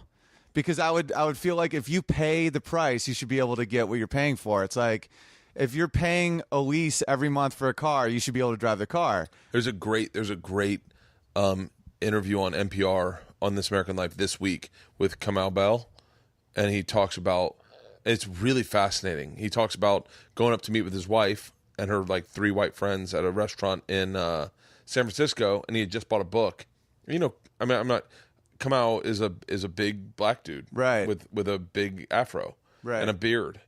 And he went up to go sit down, and the fucking waiters shoot him off. And they're like, get out, get out. Jesus. And he was like, what? And they're like, leave. They don't want to buy anything. That's horrifying. And it's fascinating. It's a fascinating interview because what he does is he takes it to this town hall meeting. And the one thing I got to say about Kamau is that he always has an open conversation about something, but he always shows me a different side of it that I never thought to see. 100%. Like, I love that about, and by the way, that's because I'm a comic and he's a comic. Is that's the way his brain works. That's why comics should talk about that shit. Yeah. Sometimes you get these philosophers or these professors, and you're like, you know what? I understand theory, but like, Kamau just takes it down to what it is. Because that's how we make a living, is you have to make it relevant and it has to be real. Yeah. Like, our mortgages depend on like our accuracy of human nature. So we have no interest in sugarcoating or bullshitting even ourselves. Yeah, and it's a fascinating, and the best part is that, you know, he gives half of this fucking whole interview over to this high school student that has a very insightful view on race in America, which I was like, motherfucker. Then they talked to her dad, and like it was like really great. I listened to her on the plane. I always welcome the race conversation. Me too. I never want to stray away from it. So, you know, like our best friends are our best friends are nothing like me and my wife. My wife and I are like whatever the fucking WASP. I don't even know if WASP is the right thing. White Anglo-Saxon person? Protestant. Well, we're not Protestants.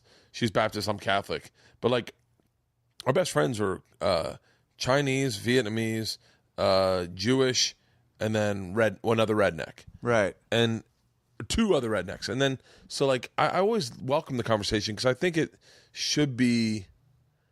I think we're cutting ourselves in the legs if we don't have it, you know? Well, I think so much of it is linguistics problems.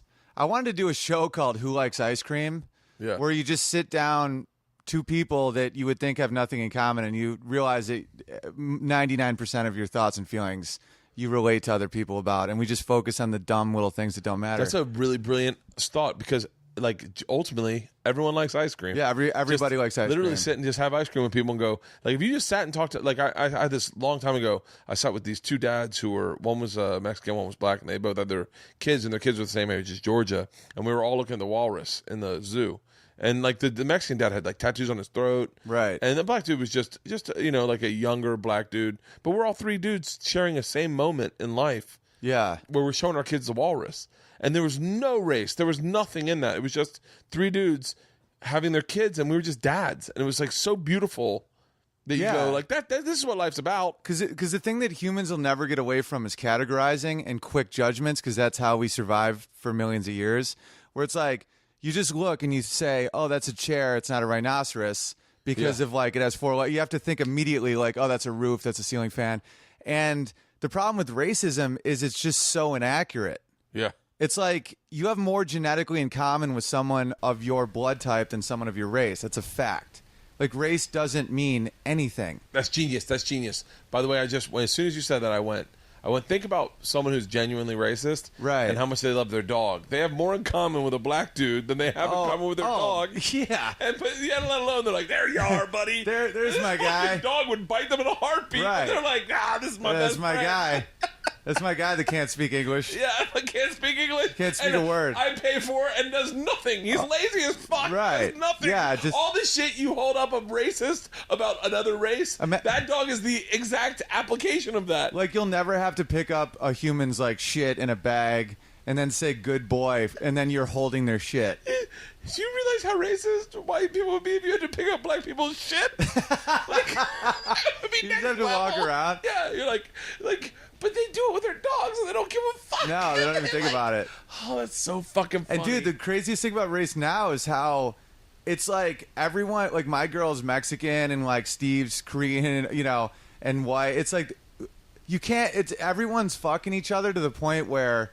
Yeah. I was going to do a song called Brown Babies about how everyone's got to just fuck so much until there's no more race. Yeah. But it's still, I can't do it because I'm white.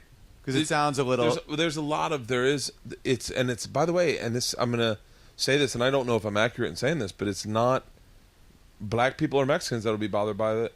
Oh, no, not at all. It's white people. Yeah, I mean, it's the biggest. And they don't even, this is why, it's kind of like understanding alt comics. I'm trying to understand these, like, these ooh, the crowd members that go ooh, and they're trying to defend people that they think need defending, and they don't need defending, because they need defending in different ways, not this way. This is, you know, if you don't allow someone to make fun of a group, that's a form of ostracizing. That's saying that they can't play with us. Yeah, it's like, oh, you can't say the word black or Asian on stage; they're not allowed in our game, in our fun game. It's like, no, you know, people need help because they need. It's all Gladwell shit, man. It's all like, as a child, you have to be told that you are good and you can do what you want, or else you'll just keep going in circles. Yeah, I'm never a fan of the person who tries to stand up for somebody. Right. Like, have you ever stood up for someone and made things worse? I've never done it in my life. I've never been I did once. I never really. Well, I was like some dude. I was hammered. And some dude was like yelling at a girl, and I didn't know either one of them. And the dude was like, "You fucking bitch!" And I just felt all gallant. And I was like, "Don't talk to that bitch like that." and I didn't realize that I said the word bitch. I was just kind of repeating what he said, and they both looked at me super confused. Like the girl was like, "Thanks," because I was like, "Don't talk to that bitch like that," and I didn't realize that I was like referring to her as a bitch, but I was just hammered. I didn't realize that it wasn't a pronoun. Yeah, I'm a weird kind of guy in that. Is that like, this sounds fucking horrible, but if a guy and a girl get in a fight, one time in college I like tried to like jump in and go, hey, and the girl got upset with me. Oh, totally. I lived with 2 lesbians for a while, and I remember them getting in a fist fight, and I was like, and I tried to break it up, and they started beating me up, and I was like, wait, this isn't. I didn't want you guys to beat each other up. Now you're beating me up. They ripped my necklace off. Dude, lesbians can get intense. Well, it's so interesting. I find this interesting. Do you hear about the WNBA stars? No. So the biggest WNBA player and her girlfriend are both NBA stars. Right. They got into a fight after their wedding, I guess. They beat each other up. Right. But one got beat up more than the other one. But they took them both to jail and then suspended them both.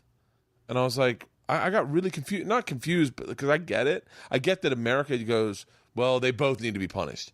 But domestic abuse, I mean, I've been in lesbian, I live with lesbians. There's an aggressor, just like any domestic abuse case. Exactly. And then there's a non-aggressor. There's someone that's getting beaten up.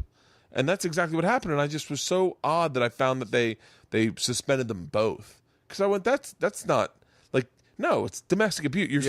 You're talking about domestic abuse. You don't look at... There's so many things now. It's like, what if they're the same gender, the same size, and it's an even fight? Like, who gets arrested? That's what happened. And they arrested them both. I think they arrested them both. The only time I've ever been charged on stage has been from lesbians. It's happened twice. Are you serious? The only time anyone's ever, like, got up to, like, fight me has been lesbians. Because, really? the most angry I've ever seen is when, like, a lipstick lesbian is laughing a ton, and the butch one who, like, you know, like, a lot of times in a lesbian relationship, one is pretty bi, like they'll fuck dudes or fall in love with women and fuck women, and one of them is like not really that into, you know, sometimes you'll see the equal, but that happens a lot where you have the one that's like very male and protective, and the other I think in every relationship, and even in like my wife and my relationship, my wife is definitely the fucking alpha. Right. And I'm the submissive. Yeah. 100%. Every relationship. I think all men are a lot more submissive than they want to. Oh, I mean, pretend to be this. I talk on stage. I started changing my voice on stage because I was like, honestly, I'm sitting here talking about like me sliding my dick in her mouth while she's sleeping. That never happens. Like, well, it's a make believe premise. Like well, I should be honest about what my relationship is. And then I mentioned that she saw me watching porn. She watched it. She goes, "This is so crazy that that's what you're into, because that's not how you behave." She's like, "You don't grab me by the ponytail and just gag me out like, ah, ah, ah." And I was like, "Oh yeah, I guess I don't." No, we're like scared of our chicks. I'm hands up, stop and frisk, like as I was. Like I'm not that guy, but so funny. But it's interesting. I think all relationships, there's very few relationships where, and maybe I don't know. What am I saying? I've seen a couple gay dudes where it's pretty even, where it's almost like they looked at each other and they're like, "We can double our wardrobe. We're the same guy." Me and Tom Segura. Right. Yeah. Like, have you ever met a married gay couple and they're like, there's no alpha, they're just very similar? Yeah, I'm trying to think right now. I'd have to go. I don't know. Maybe I'm. Sometimes there's like obvious top bottom. I'm trying to think of all the gay guys I know right now.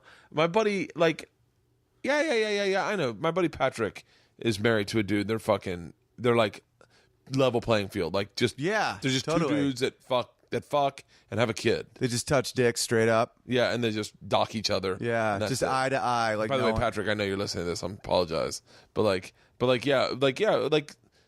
I think if I was gay, I'd probably be in like I don't know. Maybe I'd form the submissive role. I'd be like, I don't know. I like being taken care of. I like someone doing my laundry. Yeah, I don't know what I'd do, because I have both in me. I like providing for my girl, but at the same time, she just got a promotion. I was like really happy for her, and then I felt a little taken care of. I'm sure that's. By the way, I'm sure that's exactly how everyone probably, like, that's one thing that I learned about living with 2 lesbians is that they fall in love just like we do. Totally. So like, I'm sure that they probably feel like that too, like just back and forth. Like, someone's. Do you think gay people have it easier or harder? Harder. Well, I mean, culturally, obviously, because of like weird old hate bullshit, but like, What? Just As forget. for- You know as- what? All right. Like sometimes I feel sheltered living in LA, but okay, in LA, Yeah. like in a society where you don't have a bunch of White Walkers chasing you down with a truck. Yeah. Like, do you think they have it? Walkers. Yeah, like that's why we live here because it's like Yeah. people are. It's a lot more of a level playing field here. You know.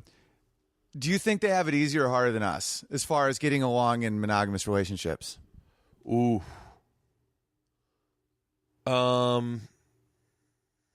I don't know. I couldn't answer that. I'll tell you why. Because I've been saying a joke on stage, but I kind of mean it.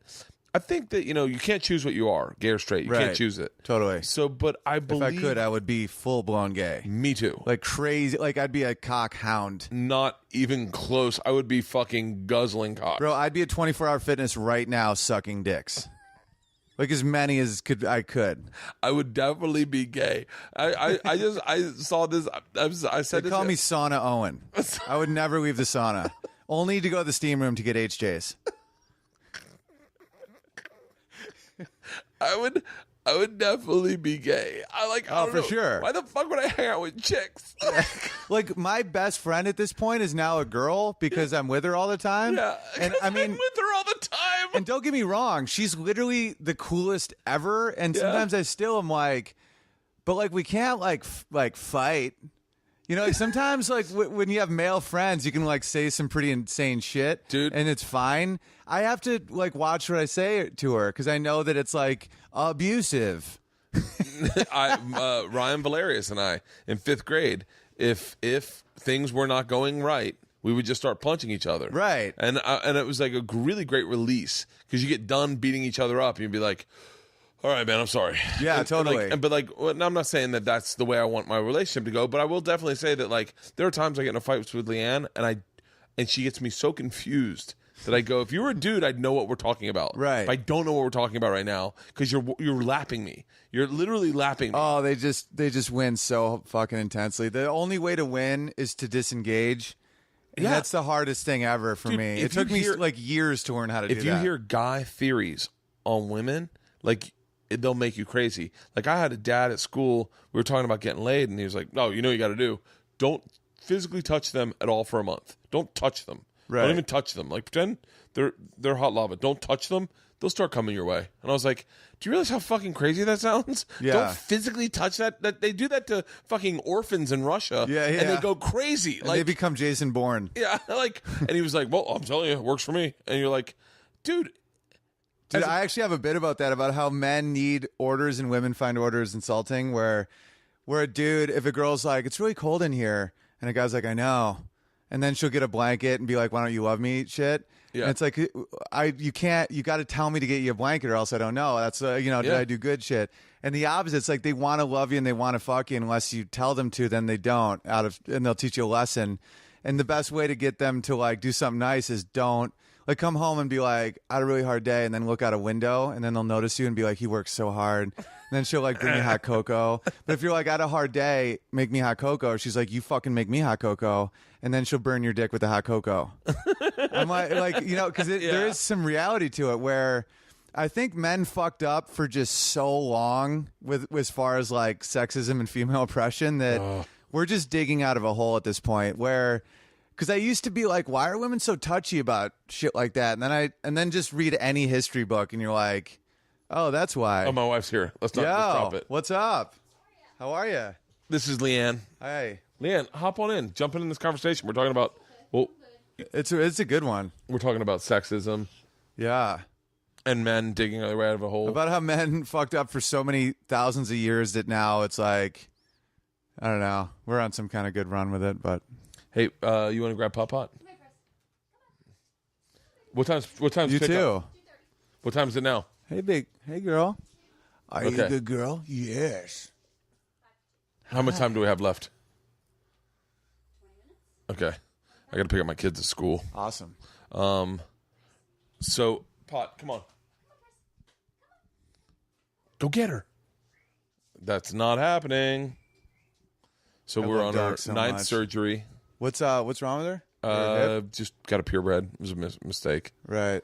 I mean, it was not a mistake. We love her, but she's a Right. purebred, and so, all right, Pot, watch out, baby girl. Yeah, that's what I'm saying about racial mixing. because the more you mix it up, the more genetically. That's why Brazilians are so legit. I'm straight up. Like, Brazilians are like avatars because they're like black, Spanish, white, and a little Asian. Avatars. I will say this. They're immune to AIDS. Brazilians like will get AIDS and they don't die. I was into. Oh, please tell me you say that on stage. No, never. No, never. I would. I will now. Brazilians are easily the fucking baddest motherfuckers on the planet. Yeah, it's because they're so genetically diverse. They really are genetically diverse. It is a culture, and by the way, I don't know if really, but like it's a culture based on like fucking 8 different, probably. I'm guessing Spanish, Portuguese, black, and then there's some Asian shit going on there.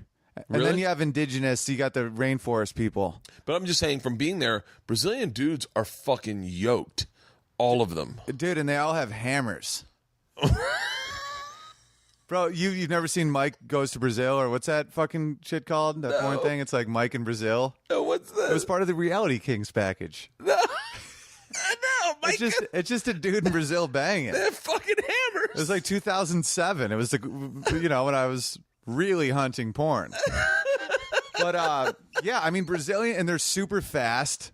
They're fucking the best fighters in the entire world. Brazilian Jiu-Jitsu has dominated MMA. Because it's just like dogs. Like, your dog's a purebred, so there's like hip problems. It's the same with people. That's why racism, the more you interbreed, the more it's like, even between European nations. We're sounding like Jimmy the Greek now.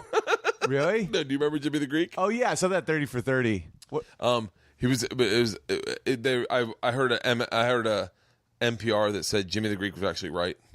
Like, about what? NPR about what his theories were.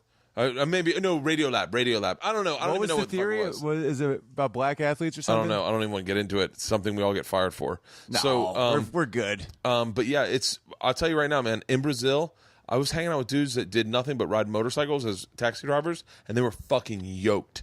And their fucking shoulders were huge, and they were just like, and I was like, "Do you guys know jiu-jitsu?" And they're like, "Of course." They go down to the beach and they could sprint in the sand, they were fucking I just looked at them and I was like, physically, this guy doesn't look like he works out, but he's fucking in great shape. Yeah, no, they're legit. Brazilians they have their shit together. White's the last one. We're gonna be like in a museum one day. Yeah, we're only good in northern climates. Then we crush. Because if your skin's too dark and there's no sun, you don't get any vitamin D and you get rickets. So it's the same with noses. Like, wider noses are good when it's warm and humid because it lets in like a ton of air. So that's one reason why you can crush a run, like black dudes. But northern noses have. Are you serious? This is a fact. Wait, are you serious? No, I swear to God, I minored in evolution in college, like one of the human evolution. Northern, like if you go to like the Norwegians and people like that, like their noses are so tight because air is so dry and cold that you have to warm it and add moisture to it before it enters your lungs. So the more surface area, that's why it's smaller noses. Are you fucking serious right now? It's 100% fact. And that's why regions of Africa where it's very humid, same with South America, same with Asia, where it's very humid and hot air, You want your nostrils as wide as possible to get like an insane amount of oxygen. Really? So my nose is a little wideish because I got some. I'm a quarter Czech Jew, so I think that's probably a little Middle Eastern vibe. But I have, it's not super like narrow. But you'll like have breathing problems if your nose is too narrow. But if you're up north, it's fucking clutch because like all the air sucks. I don't think I've ever. Check this out. So Eskimos, the reason they're still dark skinned is because they eat so much liver, and that's high in vitamin D, so they never had to get white. Are you being serious right 100%. If you don't get enough vitamin D, you die, right? So if you have black skin and you live in the Arctic Circle and there's no, milk that's fortified, you fucking die. So that's why people up there are so white, because it lets in the small amount of sun that you can get. And the farther south you go, the more you want to be black, because then you don't get skin cancer. So Eskimos could maintain their darker complexion because their diet is so high in vitamin D that they never died of rickets. And darker skin is better because you get less skin cancer. Really? Yeah. Like, black people have a much lower chance of getting skin cancer. Same with, if you also look at racially specific diseases like sickle cell anemia is only in black people, and that's because if homogeneous means you get alleles from both parents, so you full blown have sickle cell and you're fucked. But if you're heterogeneous, you don't have sickle cell, but you're immune to malaria. So what? Yeah, malaria kills so many people in Africa. Yeah, malaria is a fucking killer. 500,000 a year. So it was a benefit to have sickle cell traits because you're immune to malaria. It's the same with Tay-Sachs disease with Jews, because if you're heterogeneous for it, you don't get tuberculosis, so they would survive ghettos. Are you serious? 100%. How do you learn all this? I read a fucking ton. Holy shit. Yeah, there's so many human attributes that come from, they say between 10 and 20,000 years in an environment. Sometimes with diseases a lot faster, because like tuberculosis can just wipe out people. And, like moths, for example. There was white moths that would sit on white trees, and they wouldn't get eaten by fucking birds. And then after the Industrial Revolution, the trees turned black for like 20, 30 years. And really quickly, they spawned so fast that the moths became black, because like 1 in 100 would be black and they wouldn't be eaten by the birds. So Really? Just because of soot, the fucking moss became black in like a few decades. And like humans obviously take so much longer because we have 20, 30 years to reproduce. Yeah. But it's a very similar thing. That's fucking fascinating. I didn't know about sickle cell anemia and I said tons of that shit. Yeah. That's because we had to get the malaria shots and all those shots. And I was over there going, so if we had to get these shots, how come all these people aren't dead? Right. A lot of them are immune to it. Really? Yeah. Why isn't this stuff talked about more?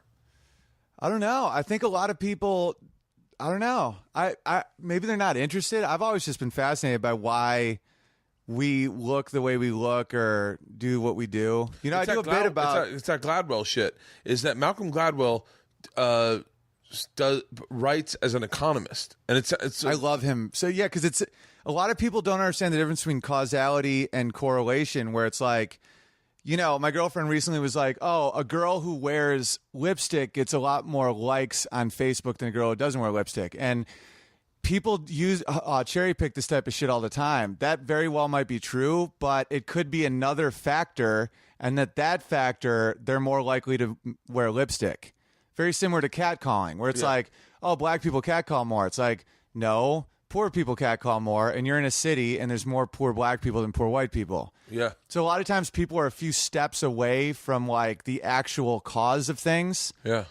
And I think that, I think that also happens with police tension, where a lot of poor black people living in cities, it's because they're poor, and it's like because that's where a lot of the money is. Yeah. That's where the banks are, the museums, the fucking billionaires. They're all in these cities. And so when the poor people, the desperate people that want something or need food or some shit are that close to the fire, they're that close to Bank of America, there's high tension. And then cops are basically security guards for the federal government. It's like poor white people who fucking blow up their trailer park no one cares about because they're not next to Bank of America. Like cops aren't patrolling meth labs because they're not next to anything. Yeah. They're next to fucking fields. So it's so easy to make. Granted, there is a fuckload of racism in this country, so I'm not putting that down whatsoever because it is true. But there's also a lot of economic factors that people don't always put together. Yeah. Where if you have, a billionaire right next to homeless people, there's going to be tension. And when those homeless people are typically black, it's a way easier to make the correlation with black than it is poor and rich being in brackish water like that close to each other. That's fucking fascinating. What books are you reading right now? Okay, there's a couple. I just finished Start With Why. That's really good. Oh, The Boys in the Boat, if you want a good novel, historical novel. Dude, it's insane. It's about the 1936 Washington State rowing team that beat the Nazis in the Berlin Olympics. It's fucking insane. Boys in the Boat? Oh, my God. The Boys in the Boat. Yeah, it's a slow beginning, but by the end, you're just in bits. Okay. Because these dudes survived the Great Depression, Dust Bowl. They just fucking rode. They rode their hearts out. God damn it! I gotta fucking I gotta read that. And then this is the book I'm reading right now. Is Al Jorgensen's. Read the first sentence. Read the first sentence of Al. Wait. Let me get you through the first sentence. Yeah. This, I I love reading books with like really contradictory messages. The first sentence. Just read First it out loud. sentences. First sentence. You know you're in trouble when you try to say goodbye to your wife and all you can do is gargle blood. Fuck yes. Yeah, I'm going to read that immediately. That's one of the best first fucking sentences I've ever read. Yep. Al Jourgensen was the lead singer, the front man of Ministry. So and he was a straight up heroin addict, alcoholic, like hardcore. And I started watching just videos. I started with Jonathan Davis talking about Fred Durst, and then I went to watch. I was like, I want to watch Ministry play some music, Right. and then all of a sudden it's just these very heartfelt moments of Al Jourgensen just shooting heroin and talking to the camera. I feel like if you shoot heroin, you're wicked honest. Very honest. Yeah, because you're in like a real bubble of safety. Oh yeah, no one's fucking with you. You're like, Yeah. good night, everybody. Yeah. And so that's what I'm reading right now. What else are you reading? I'm fascinated. I like reading there's one book called The Rational Optimist. And then I'm going to read another one with a very different outlook called The Merchants of Doubt, where basically Rational Optimist, he's a zoologist, but it was recommended on Brian Callen's podcast. That dude's really well read. But yeah, Brian Callen's really well read. Really well read. So that book's about all the good things that come from capitalism. Yeah. And how like we're at the lowest amount of crime in the history of humans ever. Yeah. And you know that this romanticizing the past is like the typical hunter-gatherer died from being murdered by a rival tribe. You know, it's like everyone talks about nature and the balance of nature. Like most of nature is like committing murder so you can rape the only woman. Yeah. You know, it's like brutal. And now we're in a much more civilized place because of capitalism. But he also seems like he isn't buying into global warming and shit like that. Really? So then Merchants of Doubt is all about the scientists. There's like 4 or 5 scientists that are like kind of seeding people's doubts about global warming and how it's for sure a thing, and that, you know, doubt is, I don't know. I haven't read that one yet. Anytime I talk to Neil deGrasse Tyson. Yeah, that dude's awesome. And I talked to him very shortly on Opie and Jim. Yeah. And anytime you talk to someone like that, and I don't feel like I definitely don't do this on this podcast, except for right now. I feel like I'm talking to someone 10 times smarter than I am. Because I'm not that. I know. It's just, no, but you're just more well read. Right. It's like, and I love that about Rogan and Callen is like listening to guys that are well read. I was talking to Neil, and he was like, yeah. I was talking about, you ever want to, or maybe someone was saying, I don't know how the fucking went down. Do you ever want to go to outer space? And he was explaining outer space to me. Yeah. And I was like, oh fuck, I'm dumb as fuck. Like, he was saying that just out of the atmosphere where they go to do the Felix Baumgartner jump, it's like 3/4 of an inch away from the globe. Doing a lap around the globe one time is like an inch away from the globe, but going to the moon is like 19 feet away from the globe. Right. Like one of the small globes. And I was like, I never thought that. I thought the moon was like right there. Yeah, the dimensions are crazy. Yeah, and so I was like, it really blew my mind. Then he was talking about gravity, and he was saying that there's no gravity in space. Well, that's not true. There's gravity. There's totally gravity in space. Gravity everywhere, yeah. He said the problem is that what you're doing is just like when you throw a baseball, and the baseball goes for a while and then drops, and then you throw it harder, and it goes for a little further and drops. And he goes, imagine if you were doing that, but you were doing it as hard as you fucking could, but it was circling the globe, and it never got a chance to touch the ground. Right. It's basically falling forever. And he's like, that's what you're doing. And I was like, how am I so 42 and I just found that out? Well, that's a good book, is Einstein's Biography by Walter Isaacson. That's phenomenal. Really? It's intense, but it's really good at understanding a lot of physics and like how that guy lived. God damn it, man. I got to fucking read more. Well, do you ever listen to books like Audible? I gotta be honest with you. Audible turned me off because you had to buy points. Is that how it works? I don't know. I might have gotten the wrong thing. Yeah, it doesn't sound right. Yeah, maybe. I don't know. By the way, Sounds like Mike in Brazil. There's guys. There's guys right now that are like listening to this going, there are guys doing Audible reads on their podcast. And I'm like, I never got into it because I had to buy credits. That's like, hilarious. You got the wrong fucking Well, one. I just like it because if you're on the road and you're like just on a plane or something, you can just listen to a book. Is that what you do on the road? All the time, yeah. Really? Audible. I like listening to books more than reading them. I got to get into listening more books. It's legit. Another one. I wanted to read 48 Laws of Power, and then also Givers and Takers, or Give and Take. Yeah. I like when people have two opposite views, where one is about how people manipulate for power, and the other one is about how being very selfless and giving gets people more success. Yeah. And I just like when two things couldn't be more opposite, and I try and figure out what I think between the two of them. It really sounds like the way your brain works is you have a very honest dialogue within yourself about what you think. Oh, thanks. But I try. Very few people, myself included, I always kind of like think things and then I go, well, I don't know. But like you seem like someone that goes, I have this thought, let me research it. I'm gonna read into it. I'll read a couple books and I go, oh, that's why that is. Like I've literally never heard that nose thing ever in my fucking life. Like ever. And I was like, but then when you say it, I go, well, that does make sense. Like you go to fucking Switzerland and everyone's got these little tiny skinny noses. Because they have to warm and moisten the air. And and that's one reason why they're not they have like breathing problems. It's like, it's a shitty nose. I talked to Opie about this on the show, and I was saying that. I'm never gonna make sense of it after fucking 2 IPAs and a fucking. I love IPA. I've gotten really into beer lately. Me too. Yeah, beer's awesome. I'm starting my cleanse after this night. Good. I'm on my fucking cleanse. I like it. No booze, no unhealthy food. That's gonna be hard. It's gonna be okay for the first like 4 days, and then like this weekend it'll be tough. Yeah, because everyone will be like, "Let's go over to what's his name's house and have some wine," and I'll be like, "Guess I'll just suck my thumb like a fucking bastard." Guess I'll drink fucking like squeezed lemons and cayenne. Oh. So I should probably go pick up my kids. What? Cool. Do you have anything to promote? Just my podcast, Why Didn't They Laugh? If you like the analytical vibe. It's very analytical. By the way, I don't think there's anyone that's listening to this right now that isn't going to enjoy watching you dissect shit. Yeah. Lately, I've been interviewing people because I like that. But sometimes it's literally just me analyzing like my jokes bombing. I'd love to. By the way, I'd love to sit and with a recording of one of my jokes and have me and you analyze it together. We got to do it. You got to do the podcast. I'd love to do that. I'd love to do that.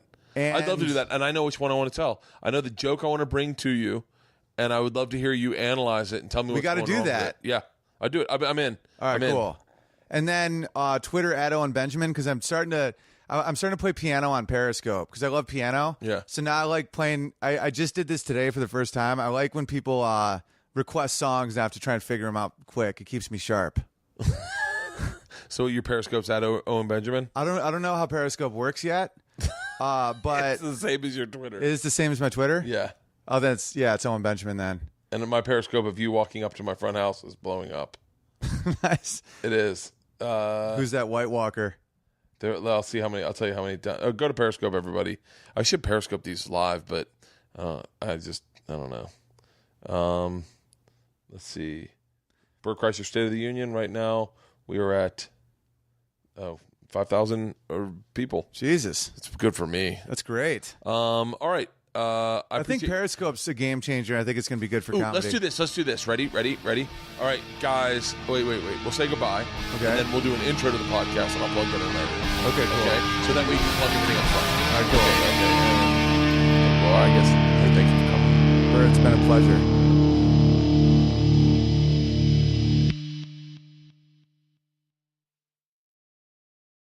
This episode was brought to you by The Machine.